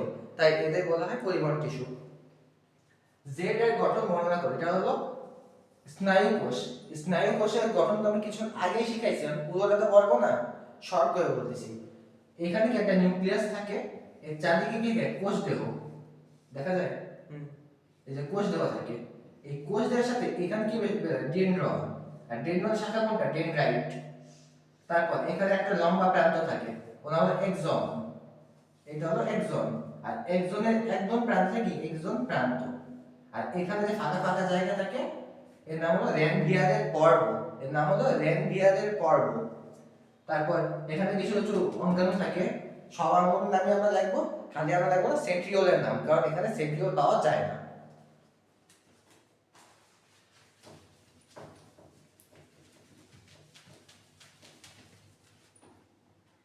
এরপর আসি লোহিত রক্তকণিকা শ্বেত রক্তকণিকার মধ্যে। বলছে কোশ্চেন যে মানুষের সুরক্ষায় এক্স ও ওয়াই এর মধ্যে কোনটার ভূমিকা বেশি? মানুষের সুরক্ষার জন্য কোনটার ভূমিকা বেশি, লোহিত রক্তকণিকা নাকি শ্বেত রক্তকণিকা? আর আমাদের কোশ্চেন দেখে বুঝতে হবে যে এই দুটো রক্তকণিকা, কারণ উদ্দীপকের চিত্র দিয়ে আসলে বোঝা যায় না, অনেক ক্ষেত্রেই বোঝা যায় না, তাই কঠিনটা একবারে ধরছি। আমাদের সুরক্ষায় লোহিত রক্তকণিকার ভূমিকা তোমাদের এসএসসি বই অনুযায়ী নাই, কোনো ভূমিকা নাই। এসএসসি বই অনুযায়ী লোহিত রক্তকণিকা শুধুমাত্র অক্সিজেন পরিবহন করবে, আর যত সুরক্ষা, যত জীবাণু ধ্বংস করা, রক্তের মধ্যে কোনো ব্যাকটেরিয়া ভাইরাস প্রবেশ করলে সেটা ধ্বংস করবে হলো শ্বেত রক্তকণিকা। সো ভূমিকা কার বেশি? শ্বেত রক্তকণিকা বেশি। কেন? কারণ তারা পুরো দেহের মধ্যে ছড়ায় থাকবে, এমন কোনো জীবাণু আসলে তারা ভক্ষণ করবে। ভক্ষণের পদ্ধতির নাম হলো ফ্যাগোসাইটোসিস। এখন এই যে সিকিউরটা, এটা হলো কুমিল্লা বোর্ড 21 সালের প্রশ্ন। এটা হলো পি, এটা হলো কিউ। পি দিয়ে বুঝতে হবে যে এটা যে নালী আছে আর কিছু গোল গোল অঙ্গাণু আছে, এটা হলো ক্লোরোপ্লাস্ট। আর কিউ, প্রত্যেকটা কোষের সাইজ এখানে সেম, প্রত্যেকটা কোষের আকার এখানে সেম, তাই এটা হলো প্যারেনকাইমা। এখন ক নাম্বার কোশ্চেন, জাইগোট কি? আমি এই অধ্যায়ে আসলে জাইগোটের অপশন, এটা অন্য অধ্যায়ের জিনিস, তাও বলছি। শুক্রাণু ও ডিম্বাণু মিলিত হয়ে যে প্রাইমারি কোষ গঠন করে সেটা হলো জাইগোট। এটাই অধ্যায়ের কোশ্চেন না। তারপর কোষ কঙ্কাল কি? এটা আমি পড়াইছি। কোষে প্রবেশের পরে এই যে সুতার মতো অংশ কোষকে ধারণ করে রাখবে, কোষকে আবৃত করে রাখবে, কোষের গঠন দেবে, সেটা হলো কোষ কঙ্কাল। কিছুক্ষণ আগেই পড়াইছি। কিউ এর বৈশিষ্ট্য কি হলো? প্যারেনকাইমা। প্যারেনকাইমার সময় আমি পড়াইছিলাম যে প্যারেনকাইমার কোষগুলো কি হয়? পাতলা হয়, সেলুলোজ দিয়ে আবৃত, এদের প্রাচীর হয়, এদের প্রত্যেকটা কোষ সমান আকৃতির হয়। আর প্যারেনকাইমা বলার মাত্রই খাদ্য শব্দটা আসবে, মানে কি? খাদ্য পরিবহন, খাদ্য সংরক্ষণ, খাদ্য সঞ্চয়, খাদ্য উৎপাদন, এই কয়টা কাজ করবে হলো প্যারেনকাইমার কোষ। এই কয়টা বৈশিষ্ট্য দেখলে হবে। তারপর পি এর অপরিহার্যতা। পি হলো ক্লোরোপ্লাস্ট। ক্লোরোপ্লাস্ট কি করে? উদ্ভিদের সবুজ অঙ্গে থাকে, তাহলে এটা অপরিহার্য হবে। এখানে কি হবে? জাস্ট সূর্যের আলো অবদ্ধ হবে, কার্বন ডাই অক্সাইড আসবে, পানি আসবে, ফলে কি উৎপন্ন হবে? খাদ্য উৎপন্ন হবে। উদ্ভিদ এই খাদ্য সঞ্চয় করবে এবং দিন শেষে এই খাদ্যটা ফলের মাধ্যমে হোক আর সবজির মাধ্যমে হোক, সেটা আমরা পাবো, আমরা কনজিউম করব। তার মানে উদ্ভিদ উৎপন্ন খাদ্য পুরো জীবজগতের উপর কি হবে? জাস্ট বন্টন হয়ে যাবে। তার মানে পুরো জীবজগৎ খাদ্যের জন্য এই ক্লোরোপ্লাস্টের উপর ডিপেন্ড করতেছে। তাহলে এই ক্লোরোপ্লাস্ট অঙ্গাণুটা অত্যন্ত অপরিহার্য। শেষ। এখন নতুন সিকিউ। এবার যে সিকিউ দেখাবো এটা অনেক ইম্পর্টেন্ট একটা সিকিউ। এটা হলো পি, এটা হলো কিউ। কারণ পি আর কিউ দেখে বুঝতে হবে কি পি হলো এক ধরনের মাসেল, এই মাসেলগুলো ডোরাকাটা দাগ আছে। আর কিউ হলো সিপ কোষ। এই জিনিসটা আসলে আমরা কিভাবে বুঝলাম? মানে সিপ কোষটা ফ্লোয়েম টিস্যুর অংশ, তাই না? এটা কিভাবে বুঝবো? যদি মাসেলের মধ্যে ডোরাকাটা দাগ থাকে তা সেটা হবে ঐচ্ছিক পেশি। যদি ডোরাকাটা দাগের সাথে পাশাপাশি নালী থাকে তা সেটা হবে কার্ডিয়াক পেশি। আর যদি এটা স্মুথ হয়, স্মুথ মসৃণ, কোনো দাগ নাই, শেপটা যদি মাকুস শেপ হয় তখন সেটা হবে অনৈচ্ছিক পেশি। যেহেতু খালি ডোরাকাটা দাগ আছে, পাশাপাশি কোনো নালিকা নাই, তাই এটা হলো ঐচ্ছিক পেশি। আর এটা হুবহু বইয়ের চিত্র, এটা হলো সিপ কোষ বা ফ্লোয়েম টিস্যুর অংশ। প্রথম কোশ্চেন, প্যারেনকাইমা কি? আমি বলছিলাম জলজ উদ্ভিদের বাতাস সঞ্চয়ের জন্য যে বায়ু কুঠুরিযুক্ত প্যারেনকাইমা সেটাই বলা হয় অ্যাডেনকাইমা। ফুল ও ফল রঙিন কেন হয়? ফুল ও ফল রঙিন হয় পিছনে ক্রোমোপ্লাস্ট দেয়। আমি বলছিলাম প্লাস্টিক তিন প্রকার, ক্লোরোপ্লাস্ট, ক্রোমোপ্লাস্ট আর লিউকোপ্লাস্ট। এর মধ্যে যে ক্রোমোপ্লাস্ট আছে এটা হলো রং। এদের মধ্যে কি আছে? জ্যান্থিন, তারপর ফাইকোএরিথ্রিন, ফাইকোসায়ানিন, এগুলো রং আমি বলে দিছিলাম। এইগুলো থাকে বিধায় ফুল ও ফল রঙিন হয়। পি এর গঠন, পি মানে হলো এই মাসেল, মাসেলের গঠন বর্ণনা করতে হবে। আমরা গঠনের মধ্যে লিখবো যে এইগুলো যে মাসেল, ঐচ্ছিক মাসেল, তার মানে আমরা এটা নাড়াচাড়া করতে পারি নিজে ইচ্ছাধীন। তারপর এই মাসেলগুলোর ডোরা কাটা দাগ দাগ পাওয়া যাবে। এই মাসেলগুলো কোথায় কোথায় পাওয়া যাবে? হাতে, পায়ে, এইগুলো আমরা তথ্য লিখবো। আর সবচেয়ে বড় কথা যে এই যেটা যে আশেপাশে কোনো শাখা পাওয়া যাবে না, জোড়া কাটা দাগ পাবে কিন্তু কোনো শাখা পাওয়া যাবে না, এইগুলাই গাইডেও এইগুলো কথাই লেখা আছে। মানে আহামরি ব্যাখ্যা দেওয়ার দরকার নেই, যেহেতু এটা অল্প কিছু চাইছে আমরা 3-4 লাইনে শেষ করে ফেলবো। তারপর সেই এর গুরুত্ব, সিপ কোষের গুরুত্ব। সিপ কোষের গুরুত্ব অনেক। সবার আগে আসি হলো শারীরিক গুরুত্ব, যেটা অর্থাৎ উদ্ভিদে পানি পরিবহনের কাজ কি করে? এই সিপ কোষ করে, যে পাতে উৎপন্ন খাদ্যকে ফ্লোয়েম টিস্যু মূলে নিয়ে যায়। তার মানে ফ্লোয়েম টিস্যু মধ্যে হলো সিপ কোষ। তাহলে সিপ কোষ এই কাজটা করে, পাতে উৎপন্ন খাদ্য নিয়ে যাবে হলো একদম প্রত্যেকটা অংশ বা মূল পর্যন্ত। তার মানে এর শারীরিক গুরুত্ব অনেক। এবার আসে অর্থনৈতিক গুরুত্ব। আচ্ছা, আমি পড়াশোনা বলছিলাম যে ফ্লোয়েম টিস্যুর মধ্যে আছে ফাইবার, আর পাটের আঁশ এক ধরনের বাস্ট ফাইবার। তাই এটার সাথে আমরা ফ্লোয়েম টিস্যু টাইনে নিয়ে আসবো। আর অর্থনৈতিক গুরুত্ব হিসেবে লিখবো পাটের আঁশ যেহেতু বাস্ট ফাইবার, ওটা যেহেতু ফ্লোয়েম টিস্যু, পাট দিয়ে কি চট তৈরি করা যায়, বস্তা তৈরি করা যায়। তার মানে কি এই যে এই ফ্লোয়েম টিস্যু বা সিপ কোষ, এদের অর্থনৈতিক গুরুত্বও আছে। এটা গেল একটা সিকিউ। এই কোশ্চেনটা দেখেন, এটা বরিশাল বোর্ডের কোশ্চেন, 21 সাল। এটা হলো পি, এটা হলো কিউ। এই পি হলো মাইটোকন্ড্রিয়া, আর কিউ তো ক্লোরোপ্লাস্ট, কিছু আগে পড়াইছি। মাইটোকন্ড্রিয়া কেন বুঝলাম? এই ভিতরে ভাঁজ আছে, ভাঁজ দিয়ে মাইটোকন্ড্রিয়া চিনতে হবে, বইয়ের চিত্র এটা। ক দাগের কোশ্চেন, প্রাককেন্দ্রিক কোষ কি? প্রাক মানে হলো আদি, কেন্দ্রিকা মানে কি? নিউক্লিয়াস। মানে যে কোষে আদি নিউক্লিয়াস আছে, যে নিউক্লিয়াসে কোনো সুস্পষ্ট জাস্ট আবরণ বা মেমব্রেন নাই, সেই ধরনের কোষকে বলা হয় থাকে প্রাককেন্দ্রিক কোষ। পড়াইছি এটা আমি। তারপর লাইসোজোমকে কেন জীবাণু ভক্ষক বলা হয়ে থাকে? এটাও পড়াইছি, যে আমাদের যে কোষগুলো আছে তার মধ্যে যদি কোনো ব্যাকটেরিয়া প্রবেশ করে, ভাইরাস প্রবেশ করে, সেটা ধ্বংস করার জন্য আছে লাইসোজোম। লাইসোজোম কে কি বলে? আত্মঘাতী থলিকা। তার মানে এখানে এনজাইম থাকে, যে জীবাণু আসে এনজাইম ফেটে যায় এবং সেই এনজাইমের প্রভাবে ওই জীবাণুটা ধ্বংস হয়ে যায়। তাই লাইসোজোমকে বলা হয় জীবাণু ভক্ষক।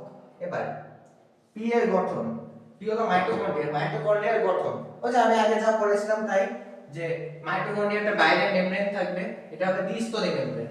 তারপর মাইটোকন্ড্রিয়ার ভিতরে এই যে তরল পদার্থ, এর নাম হলো জাস্ট ম্যাট্রিক্স। এই তরলের নাম হলো ম্যাট্রিক্স। আর এই যে ভাঁজটা তরল মানে মাইটোকন্ড্রিয়ার ভিতরে, এই ভাঁজের নাম হলো ক্রিস্টি। ভাঁজের নাম হলো ক্রিস্টি। আর এই ভাঁজের উপরে কিছু দানা দানা থাকবে, এই দানাগুলোর নাম হলো অক্সিজোম। তাহলে এই মাইটোকন্ড্রিয়ার গঠন এটি আমি 2 বার পড়ানো শেষ। আর কিউ এর ভূমিকা, কিউ হলো ক্লোরোপ্লাস্ট, আমি কেবল পড়াইছি। ক্লোরোপ্লাস্ট খাদ্য উৎপাদন করবে এবং সেটার উপর পুরো জীবজগৎ নির্ভর করবে, এটাই ক্লোরোপ্লাস্টের ভূমিকা। এবার নতুন সিকিউ। এবার আসেন, এটা হলো শেষ সিকিউ। এটা করলে আমাদের সিকিউ সলভ করা শেষ। আসলে একদিনে তো অনেকগুলো সিকিউ সলভ করা যায় না, বা একটা ভিডিওতে বেশি সিকিউ দেওয়া যায় না। আমি মোস্ট ইম্পর্টেন্ট 5-6টা সিকিউ দেখাই দিছি। এছাড়া আপনারা সিকিউ সলভ করবেন, আমাদের টিচার প্যানেল আছে, আপনারা সিকিউ সলভ করে চাইলে তাদের কাছে পাঠাবেন, তারা আপনাদের হেল্প করবে। তাছাড়া আমি তো আছি, আমার আইডি হলো মোহাম্মদ শাহিন আহমেদ। আমার ফেসবুক আইডিতে আমার নক দিতে পারবেন, ঠিক আছে? আমার নক দিলে যে কোনো সিকিউ, যে কোনো এমসিকিউ আমি আপনাদের সলভ করে দেবো, ঠিক আছে? সো আসলে ভিডিও অনেক বেশি লম্বা হয়ে যাবে, এর জন্য আমি অল্প কয়েকটা ইম্পর্টেন্ট সিকিউগুলো দেখাই দিচ্ছি। এনি টাইম আমাদের শামীম ভাই আছে, তারা বললে হবে, তিনি আমার সাথে কন্ট্যাক্ট করে দেবেন। যে কোনো বায়োলজি বা যে কোনো কেমিস্ট্রি সিকিউ, এমসিকিউ, যে কোনো সমস্যা আমার জানাবেন, আমি ইনশাআল্লাহ হেল্প করব। এবার আসি, এই যে এই চিত্র পি, পি কি? পি হলো মাসেল। এটা বুঝলাম কেমনে? আমি বলছিলাম যে মাকু শেপ থাকে, যেটা হলো মাসেল, মাঝখানে একটা নিউক্লিয়াস আছে। এখন এই যে মাসেলটা, এটা কি কোনো দাগ আছে? কোনো দাগ নেই, মানে এটা স্মুথ, মানে মসৃণ পেশি। আর এটা মাসেল ডোরাকাটা দাগও আছে, কিন্তু কি আছে? পার্শ্বনালী আছে, পার্শ্বনালী আছে। এই পার্শ্বনালী যে চিন্তা হবে, এটা হলো কার্ডিয়াক মাসেল বা হার্টে যে মাসেল থাকে, হৃদপেশি। এবার লসিকা কি?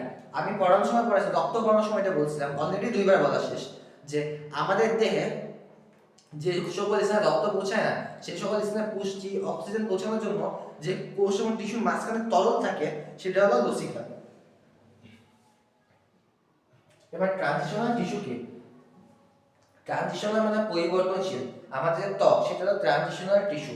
কেমনে? ধরা যায় এটা হলো ত্বক, ত্বকের কোষগুলা অনেকটা এই যে এই শেপ থাকে, একটার পর একটা থাকে। আর এই যে টিস্যুটা, এটা হলো স্ট্র্যাটিফাইড আবরণী টিস্যু।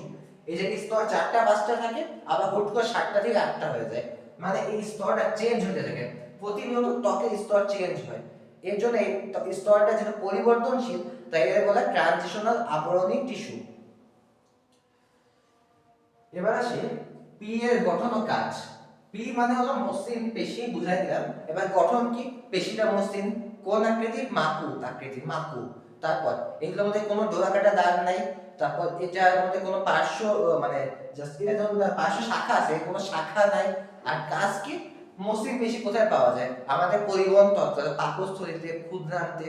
তারপর আমাদের যেসব জায়গায় মাসেলগুলো আমরা নড়াইতে পারি না, মানে পেটের মাসেল আমি নড়াইতে পারবো না, পেট নড়াতে পারবো, পাকস্থলীতে আমি নড়াইতে পারবো না, তাই না? ক্ষুদ্রান্ত আমি নড়াইতে পারবো না। আমাদের যে সময় মাসেল আমরা নড়াইতে পারবো না, সেটা তো অনিচ্ছিক পেশি। তার মানে আমাদের মেইনলি মানে পরিপাক তন্ত্রে এর গুরুত্বপূর্ণ ভূমিকা আছে। মানে কি? খাদ্য হজম করা, সেই খাদ্য যে অবশিষ্টাংশ শোষণ করা, এইগুলো কাজ হলো আমাদের মাসেলের কাজ। কোন মাসেল? স্মুথ মাসেল বা মসৃণ পেশির কাজ। এটা হলো কার্ডিয়াক পেশি। কার্ডিয়াক পেশি হলো হৃদয় পেশি। কার্ডিয়াক পেশির ভূমিকা বুঝলাম কেমনে? ডোরাকাটা দাগ আছে, ইন্টারক্যালাটেড ডিস্ক অবশ্যই থাকবে, ইন্টারক্যালাটেড ডিস্ক আছে উদ্দীপকের মধ্যে, আর পার্শ্ব শাখা আছে। এর গঠন তো সেম ঐচ্ছিক পেশির মতো, যেটা পড়াইলাম, খালি স্পেশাল কি পার্শ্ব শাখা আর ইন্টারক্যালাটেড ডিস্ক পাওয়া যাবে। এটার মাধ্যমে কি হবে? আমাদের হার্ট কিন্তু প্রতিনিয়ত বিট দিতে থাকে, প্রতিনিয়ত বিট দেওয়ার পিছনে দায়ী হবে ইন্টারক্যালাটেড ডিস্ক।